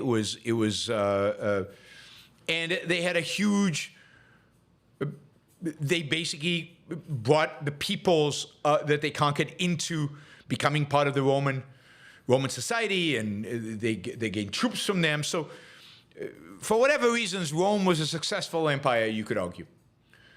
Certainly, I don't think the British Empire was in the end, and Britain would have been richer if not for the empire. And there probably was an alternative route to go. Probably is an alternative route to go by which the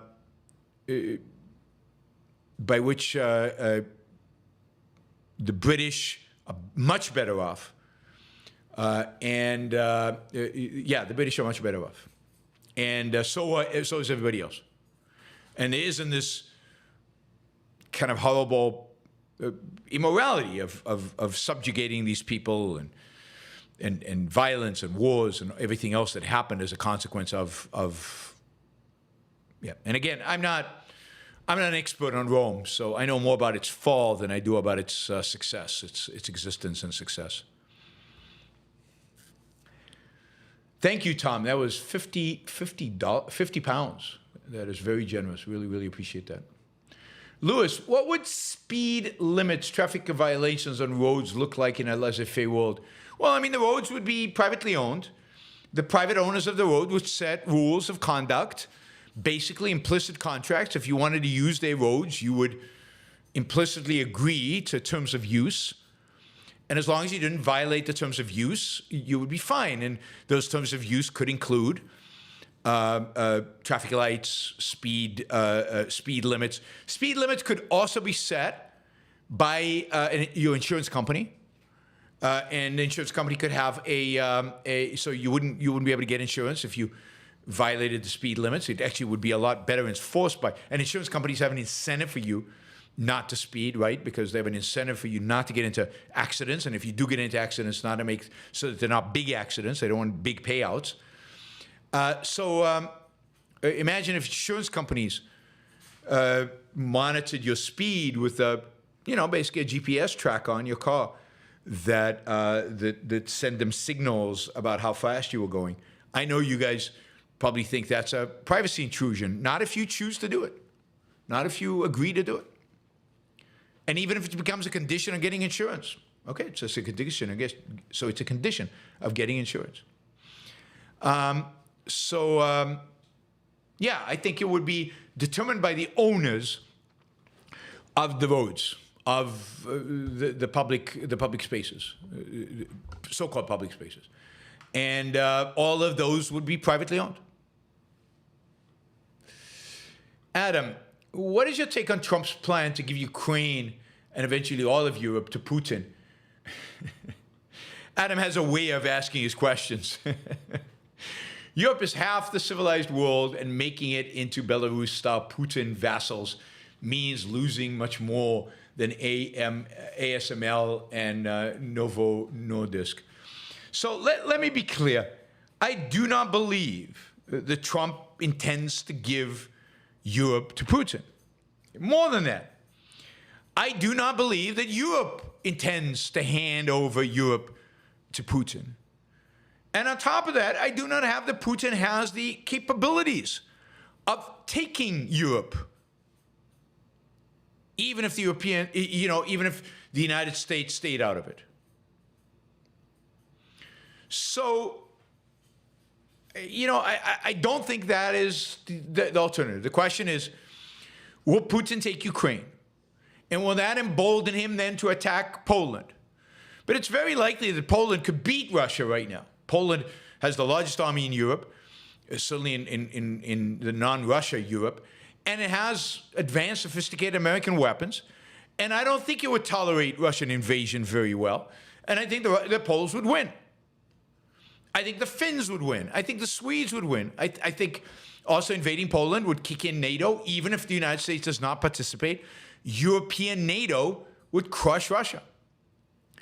So what's at stake with Donald Trump is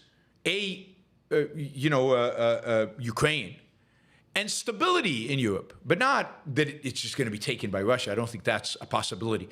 Russia does not have the capability of taking Europe. It would be destroyed. And but the stability, you know, the increasing prestige and power of Putin, all of that would be a disaster. But let's not play the histrionics game that both the left and right like to play, where if this happens, the war will end, and if that happens, the war will end, and if Trump gets elected, Europe will be Putin's. It won't be. It won't be. I mean, maybe the Baltics, maybe. I mean, Putin would be an idiot but I don't think Poland and the rest of the rest of Europe would stand still if Putin invaded the Baltics. I think they would invade Russia and they would crush it. I mean, imagine the Finns and the Swedes coming from the north, and the Norwegians coming in from the north, the Poles coming from the center, and the Germans backing them all up. Really, even without the United States, Russia has no chance. I mean, it's barely making a slight progress here and there with a backward, relatively unsophisticated Ukrainian army. Imagine what would happen if they faced an advanced army. By the way, I think I read this morning that Ukraine finally got their F-16s. So the F-16s are in Ukraine. They're going to be deployed any day now into action. And you underestimate what ASML means. I mean, it's not just ASML, it's Samsung. If they take Taiwan, what's preventing them from controlling the sea lanes out of South Korea? Without an advanced chip manufacturing capability, the West is in deep, deep, deep trouble. Deep trouble. I think Taiwan is much more important than Ukraine, partially because there's still a buffer once Ukraine goes, and that is the rest of Europe, whereas there's no buffer. I mean, China just then dominates Asia. What is the fate of Japan? What is the fate of South Korea if China does that? So, and it's not ASML. ASML is in the Netherlands. It's TSMC.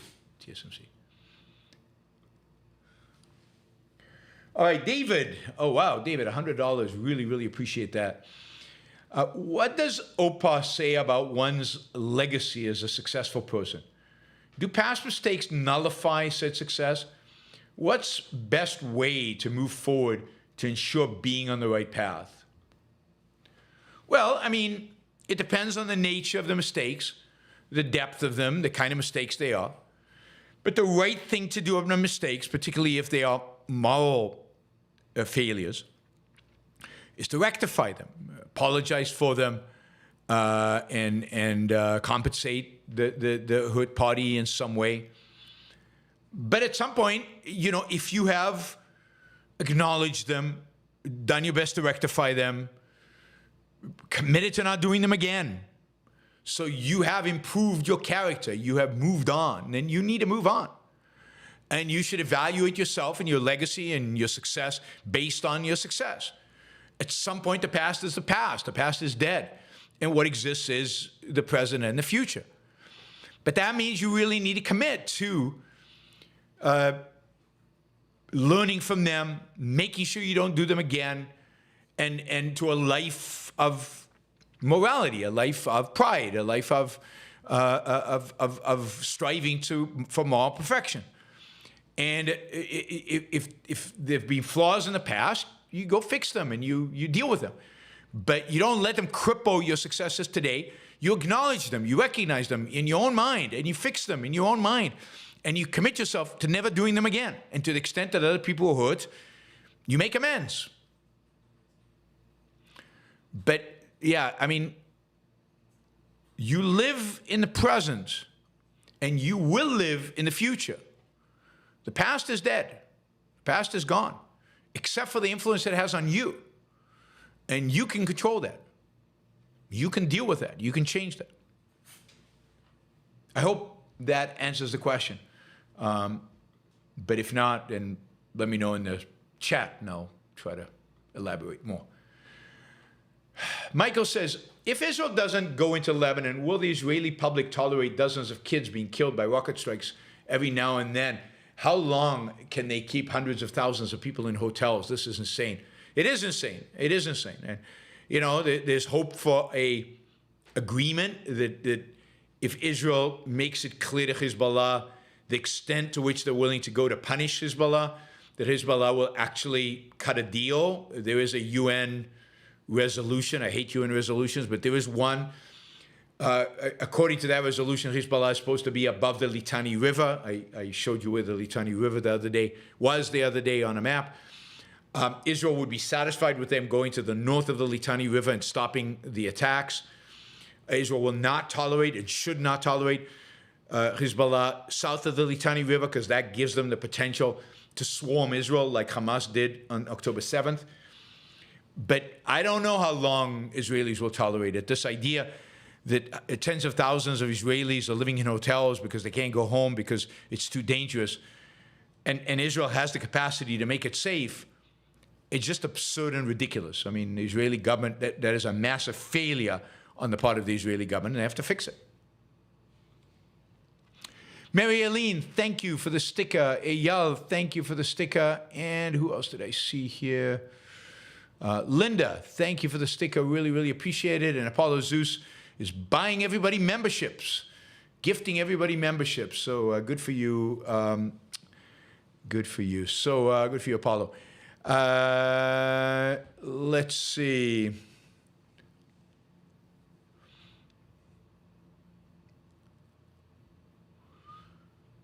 Michael, did you see the communist rally in Philadelphia? Hundreds marching, shouting class war in 2024. We're going to see some kind of Nazi versus communist street fighting if Trump wins and we have economic collapse.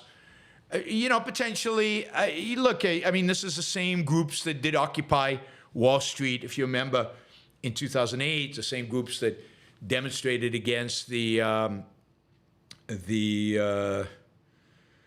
World Economic Forum when it meant, no, it wasn't the World Economic Forum, the globalization in Seattle in 1999. It's the same people. Many of them are Antifa members. They're not so much communists as they are anarchists. They want down with everything. And it's surprising that they're talking about class war. Usually it's gender or what do you call it, race wars.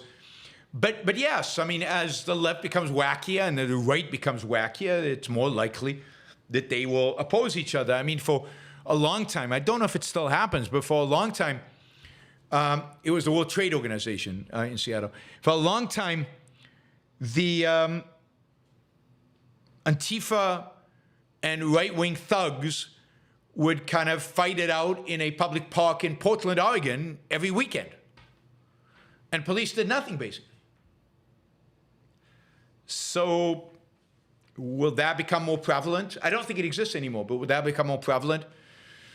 Potentially. Let's see what happens. But things like that need to be shut down quickly, thoroughly by the authorities, and a moral evaluation of the people participating in such things need to be made very quickly, and again, aggressively, so that it is stopped sooner rather than later. All right, Michael says, don't you think if Trump were really depressed and miserable, he wouldn't have the emotional fuel to keep doing rallies and speeches? Most of the depressed people I know are lethargic, low energy, low motivation. I mean, I think, I mean, that's you're psychologizing. I don't know. Depression has all kinds of ways. I've never said Trump was depressed. What I said was he's miserable. Depressed and miserable are not the same thing.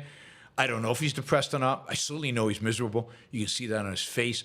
You see that in his behavior. The fundamental is he's not happy. The fundamental is he's spiritually suffering. I think they all are. All politicians are. Some worse than others. Trump certainly worse than others. And that is because they're fundamentally irrational. Therefore, they're fundamentally anti-life.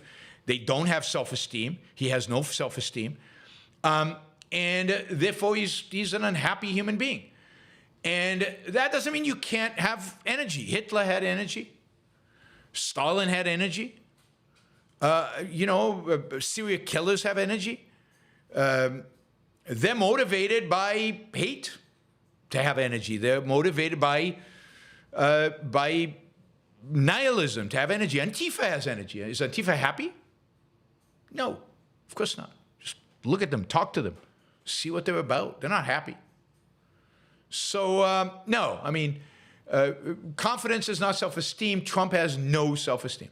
Zero, zilch, nada. Think about the kind of behaviors you associate with lack of self-esteem. I mean, it's not true that those behaviors all are associated with hiding in the corner. Many of them are associated with lashing out, with anger, with not being able to take criticism, with, again, insulting people if you think they might be critical of you, not being able to take criticism at all. That is much more a sign of low self-esteem than is hiding in the corner. As sleeping with porn stars is a really, really, really, really, really good sign of low self-esteem. Ayn Rand had this great statement about show me who you have sex with, and I will tell you what kind of a human being you are. And,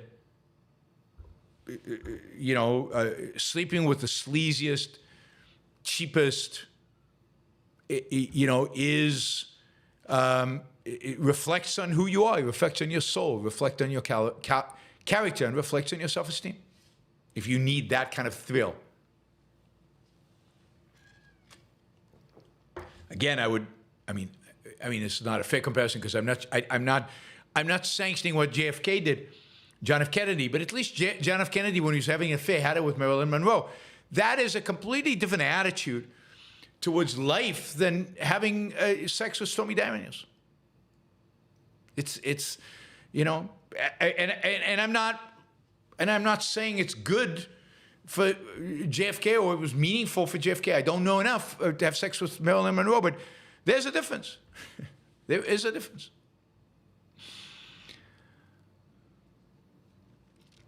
All right, we are about to enter our third hour. We met and exceeded our numbers for the second hour, but the third hour, you know, to get to the third hour, we're short about $200. So yeah, think about whether today is the day. It's the last day of July. So think about whether you've maxed out on your Yaron Brook Show budget for July. And if you haven't, now's the time. Now's the time to do it.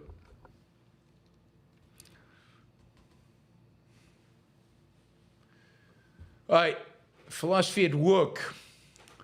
Back to the code. There is too much wax built up inside my ears. It must be those damn immigrants again.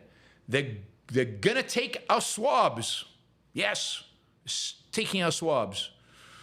Have to stop immigration to save our ears. Caleb, do you know of anyone, past or present, who explicitly shares your view of war? I know of General Sherman, but that's sadly about it. I mean, Patton shares my view of war. I mean, I think to some extent at least, MacArthur in the Pacific had this view of war. Certainly pre-modern generals in the West shared this view of war. I mean, and here I recommend, by the way, reading Victor Davis Hanson, not on his opinion of Trump, not on his opinion of immigration, not on his opinion of politics, but on his opinion about war and generals, and he's very good. And I mean, he doesn't approach it quite from the moral perspective I do, but he does approach it from at least a political strategic perspective that's right. And he goes through history and finds some of those. General LeMay, I think, had the right approach.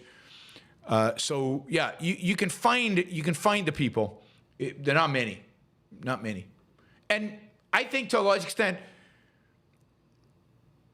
you know, I don't know what was taught in West Point, but it's only since I'd say the 1950s that just war theory has been explicitly taught at West Point. Here's a quote from General LeMay that sounds like me. Well, it's not right. This is the problem. It's not quite right. but it does capture the spirit. He says, all war is immoral. The point of war is to win. And I agree with the point of war is to win, but if you're fighting the war in self-defense, then your war is not immoral. But the act of war, the initiation of war, the behavior of war is immoral. I mean, war is barbarism. War is the reduction of human beings to barbarians. That's the nature of war. That's the essence of war. So you can't suddenly say, oh, no, I'm going to fight my war civilized. No, you're going to lose.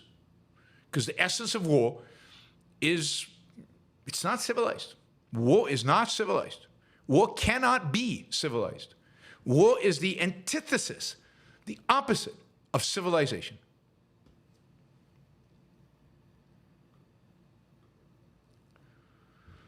Alex, people in Israel are handing candy to celebrate Haniyeh's death. Better to give cash to Iran, who is through with candy and all into zone 5. Absolutely. No candy.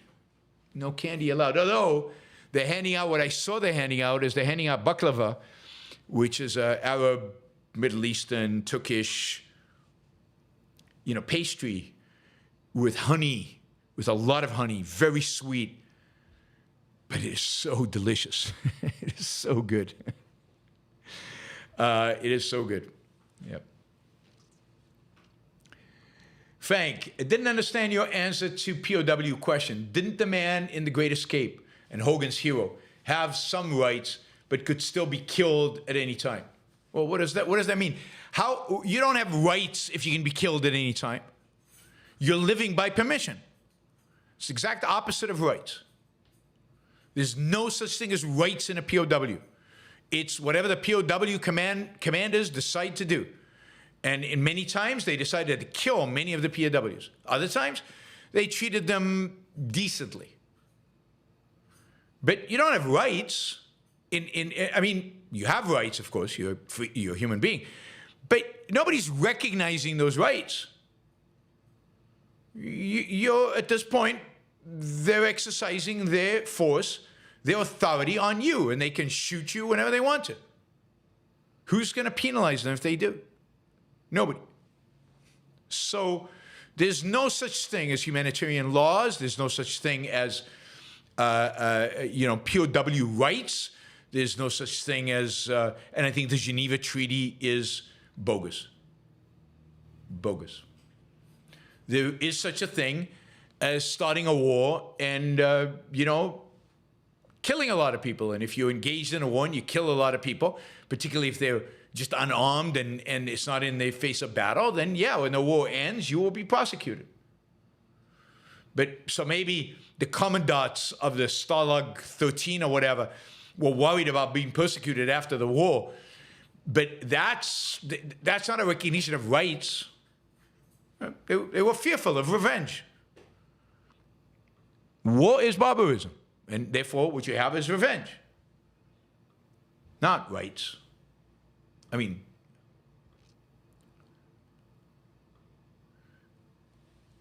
Albert says, should there be a category for hate crimes? No. A crime is a crime is a crime is a crime. What does it matter if I commit a crime, if I hated the person I committed the crime against, or if I'm a racist, or if I just don't like human beings, or if I'm colorblind, but I still committed the crime. So no, I don't think there should be such a category as hate crimes. All crimes are the same. All crimes are crimes and should be prosecuted, and they should be, in my view, prosecuted harshly. Violent crimes of violence should be very harshly prosecuted. We're way too soft on violent criminals.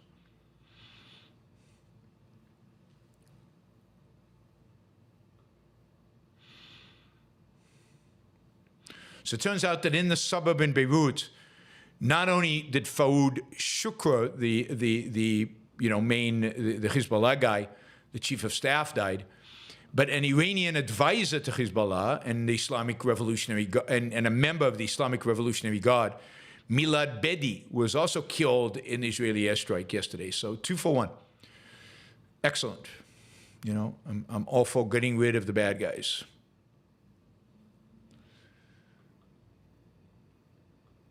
All right, Adam says, sorry, I'm in ASML and French nuclear electricity tech and German precision mirrors for chip makers and all that. Yeah, I mean, all of that is unbelievably valuable.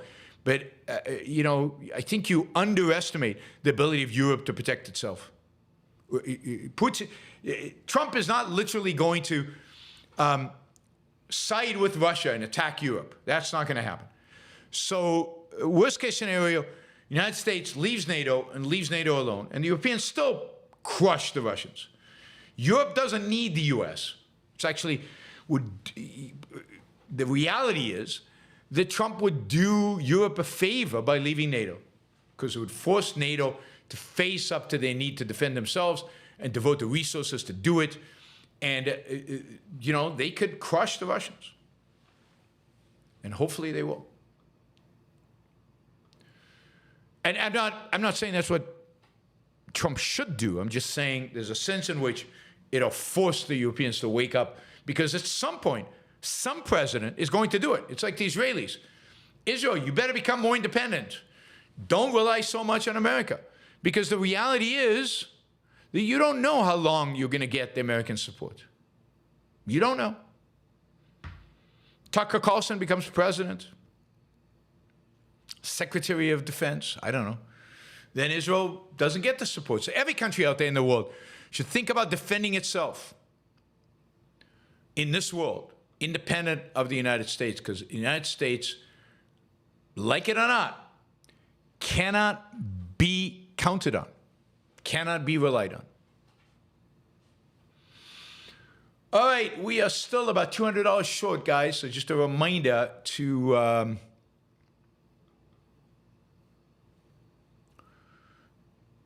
step in with some support, you know. $1.99 from everybody watching right now. We'll do it. All right, Michael, is Gorsuch by far the best justice we have in the Supreme Court, the only really good thing Trump did?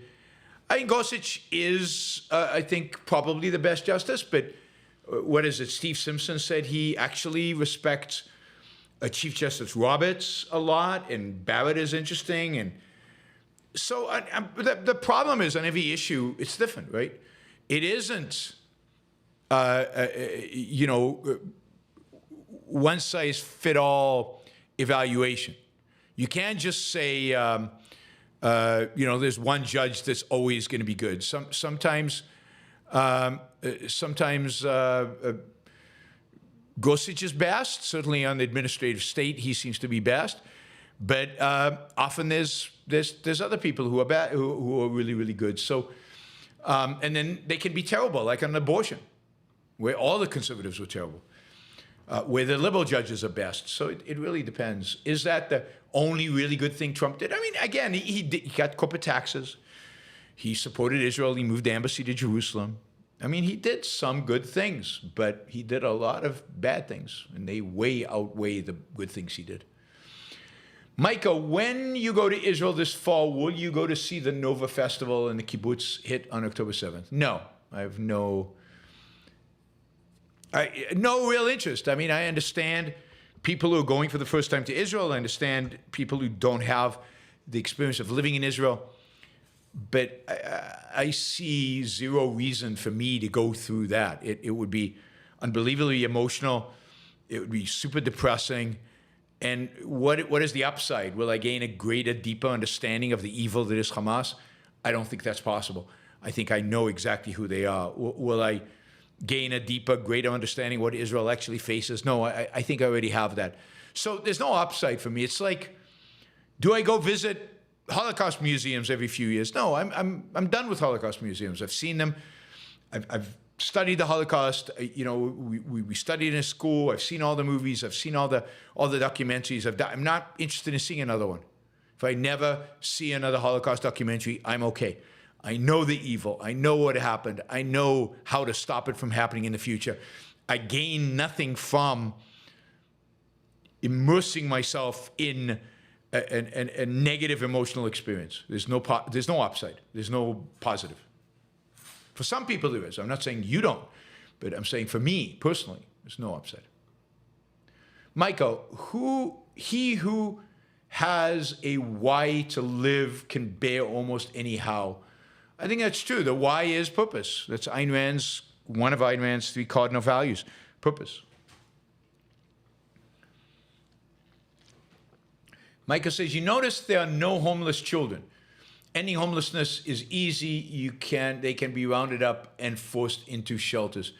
There are homeless children, so I wouldn't say that. I've seen homeless children in homeless encampments in California. I've seen it in the streets in Europe, particularly, where whole families, or mothers with children, will be sleeping in tents or sleeping on the pavement. So I would not make the generalization that there are no homeless children. Michael, what do you make of Adam? And there's that really good movie. What was that movie about the guy who's homeless? He's got a child, and then he succeeds in finance. He dedicates he really does well. The Pursuit of Happiness, I think it's called. It's with Will Smith. And there, it's a true story. It's based on a true story.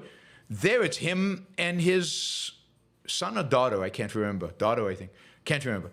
And it's worth watching. And so that's an example of a child who was with their parent homeless. The Pursuit of Happiness. Happiness misspelled. Michael says, what do you make of Adam Mossaf's argument for supporting Trump? As I said, I get people who support Trump. As you noticed, Adam said he doesn't like Trump. He was not going to vote for Trump. He doesn't like his character. He thinks January 6th is horrific, what Trump did. I mean, he's very critical of Trump. And he says, but look, there's one issue that I care about disproportionately to any other issue, and that is the issue of Israel. And he believes that Trump would be dramatically better than Harris on Israel. And he's voting on that. And okay, if that is your issue, if that is the number one issue, and you really think that the difference between Trump and Harris on this issue is an issue of life or death, then I understand why you vote for Trump. For me, as a cultural commentator more broadly, I can't have just one issue. It's not just one issue. My primary focus is America, not Israel. And I'm also not convinced Trump is going to be that good for Israel, and I'm not convinced that Harris will be that bad for Israel. So I'm just not where Adam is, but I completely respect his view. It's not the view of, if you remember Scott, who used to be on here, it's not the view of many people who, defend Trump and, say anything, he never did this bad, he never did that bad, he's wonderful, he's great, he's fantastic. That I think is intolerable, to be what I called before the last election an apologist for Trump, somebody who justifies everything he does. That I find horrific. But Adam is not doing that. Adam is very realistically, with his eyes wide open, saying Trump is horrible. He is really despicable. But one issue dominates all other issues right now, and my evaluation of the facts of reality is that we're projecting into the future. He will make a life or death difference on this issue. I'm willing to take the risk on everything else. I get it. I said this. If you're in an industry that Biden, if you're in an industry that Biden has just been horrible in terms of regulation on the industry, just crippled the industry, and Trump won't, and your survival in business depends on it, on your business, then yeah, I completely get that that you vote for Trump. And then I get people who vote for Biden. And I, in particular, get, because this is my position, people who don't vote for either one of them. I do think Trump is a greater existential risk to America than, what's her name? Kamala. Kamala's bad, horrible, terrible. Is she an existential risk to America? I don't think so. I think Trump could be. He might not in the end, but he could be. It's not a risk I think is worth taking. In a world where Galt's Gulch doesn't exist, does Dr. Stadler's approach make sense? At least he got to continue doing the work he loved. Yeah, and building a weapon. that killed a huge number of people, because that's what's going to happen, right?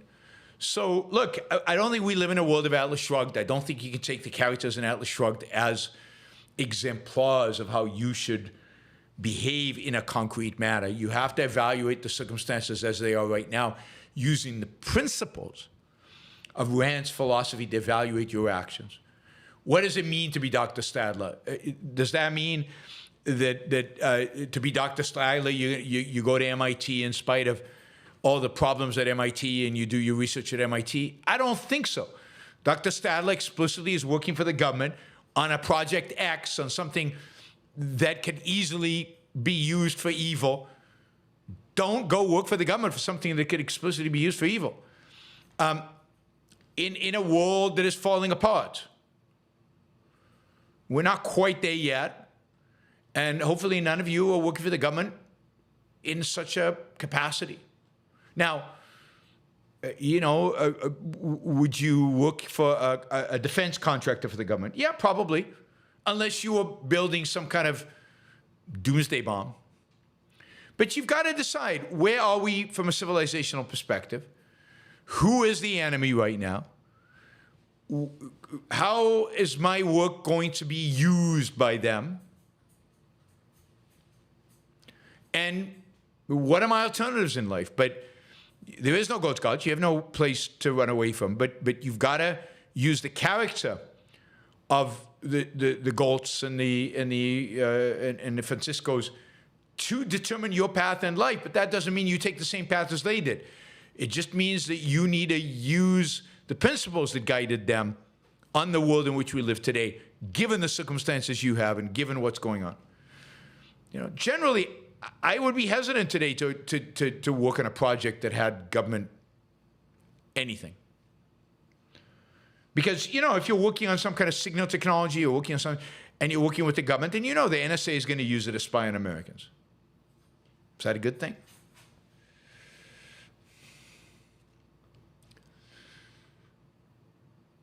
Michael says, nobody voted for Biden. Everybody votes against. It's Trump versus placeholder.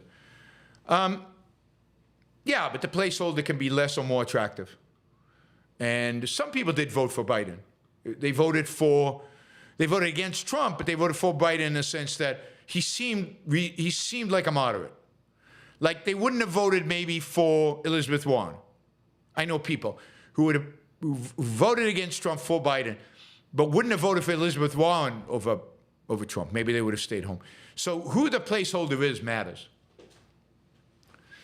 Jennifer, when a person cannot deceive himself, the chances are against his being able to deceive other people. I think that's right. I think deception starts with self. I think the worst deception, the deepest deception, the most corrupting deception, and deception that sets you on a path to deceive others is self-deception. All right, a reminder that we're still could do better on the Super Chat front. The third hour. That third hour is tough. It's tough to get to. But sometimes we make it. So please consider supporting the show with a question or with a sticker or Patreon or YaronBrookShow.com/support/membership, which is PayPal. Michael, is Israel very second-handed in the way it fights its wars? Strategy and victory always take backseat to public image and media scrutiny. Yeah, there's a sense in which that's true. America is the same way. This is the sense in which philosophy guides all other actions, and a philosophy of altruism is a philosophy of second-handedness. It's the other that matters, not you, not you. Holden, how come Javier Milei does not abolish the central bank and also recommend something I can read or listen to about Palestine versus Israel?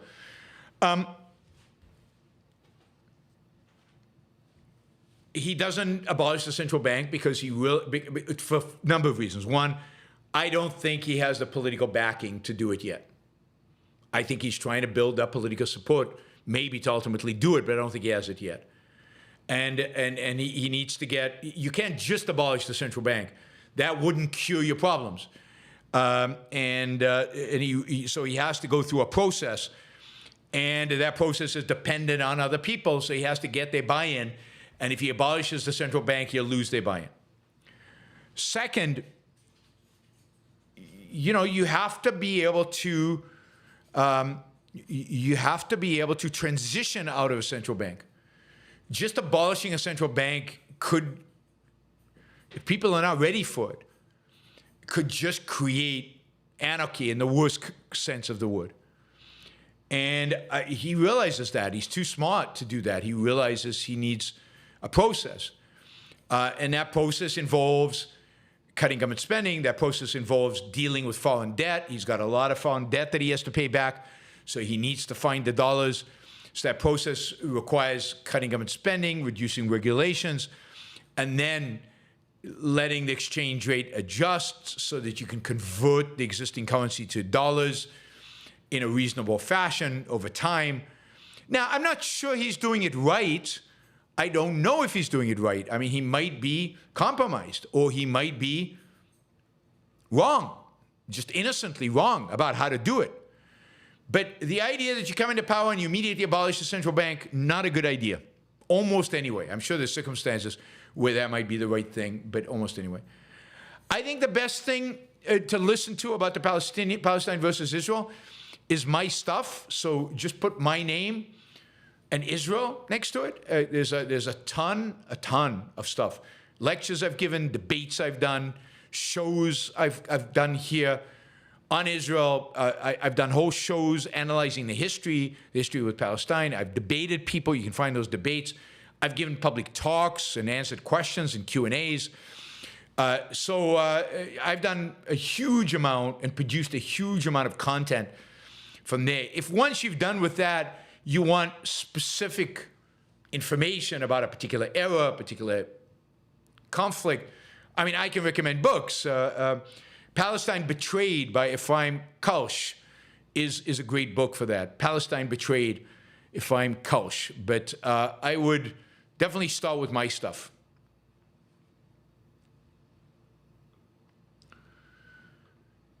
I think I have a playlist on Israel. I think there's a playlist on my channel just with all my material I've done over the years on Israel. Oh, we got somebody from South Africa. South Africa now has a coalition between ANC and the DA. The DA is, oh God, remind me what the DA is. They're the more reasonable people, right? They are the slightly more free market people.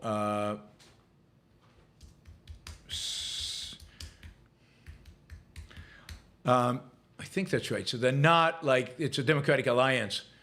Yeah,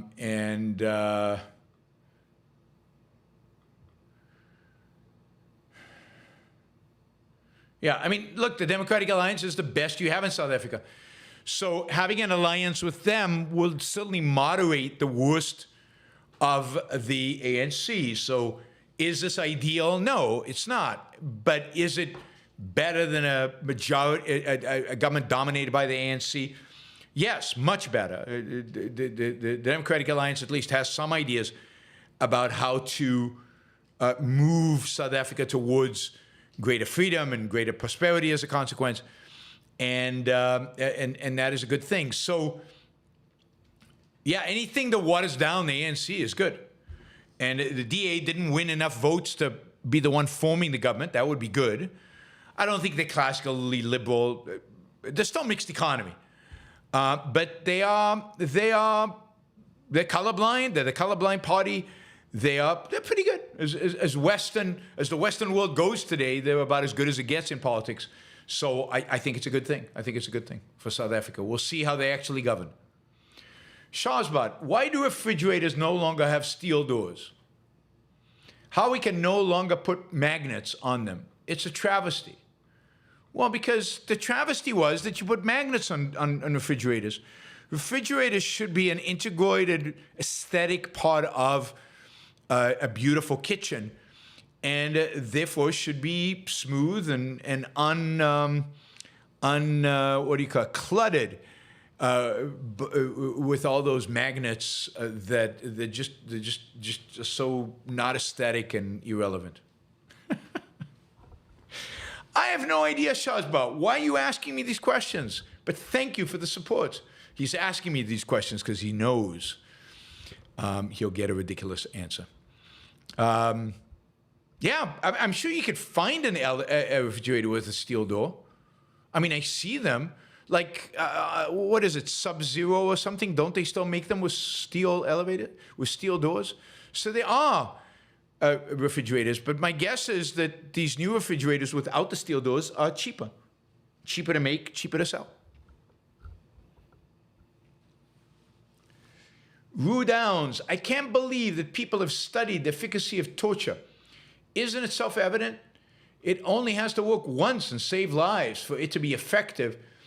Do they think that it has never worked? Yeah, I mean, they don't think that, but they need to bolster their moral argument that you should never torture with the practical, with something practical.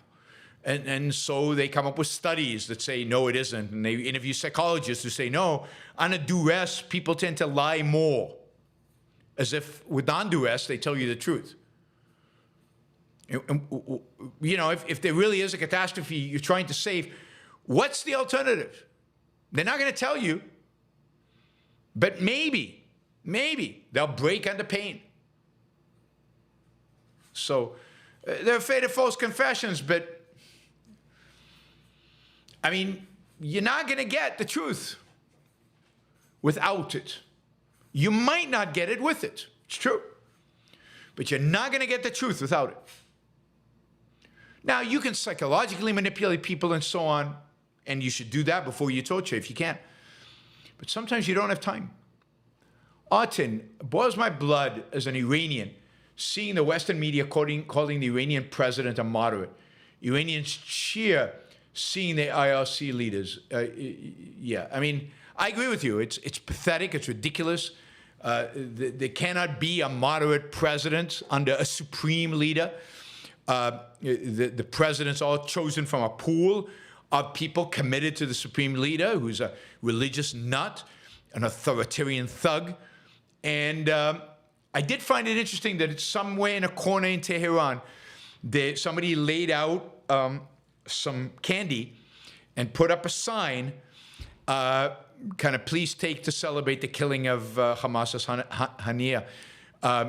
You know, and there was some Iranians on social media saying, why can't the Iranians take out the supreme leader? That would really, please, Israel, please. So I'm with you, Artin. Apollos, this is my favorite flower. I think orchids. I mean, there's so many different ones. They have so many amazing shapes and colors. You go to one of these orchid farms, you know, it's just unbelievable. Different countries have different types of orchids. There are thousands of different varieties. Beautiful. Our house has a lot of orchids, primarily because of my wife, but I like them too. Matt says, your 9/11 talk, post 9/11 talk, is like listening to an oracle. It is, isn't it? And yet nobody listens. I think I'm like one of those Old Testament prophets that nobody listened to. But you see, the Old Testament prophets had God on their side. I don't, so. But yeah, I mean, it is spooky how right, sadly, I was after 9/11. And how right I continue to be particularly on issues around the Middle East, but on other issues as well. And yet, sadly, we can't figure out a way to get people to listen. Where are, I like that. Matt says, you have reason, which is more powerful than God. Yeah, absolutely, Matt. That's good. I like that. Why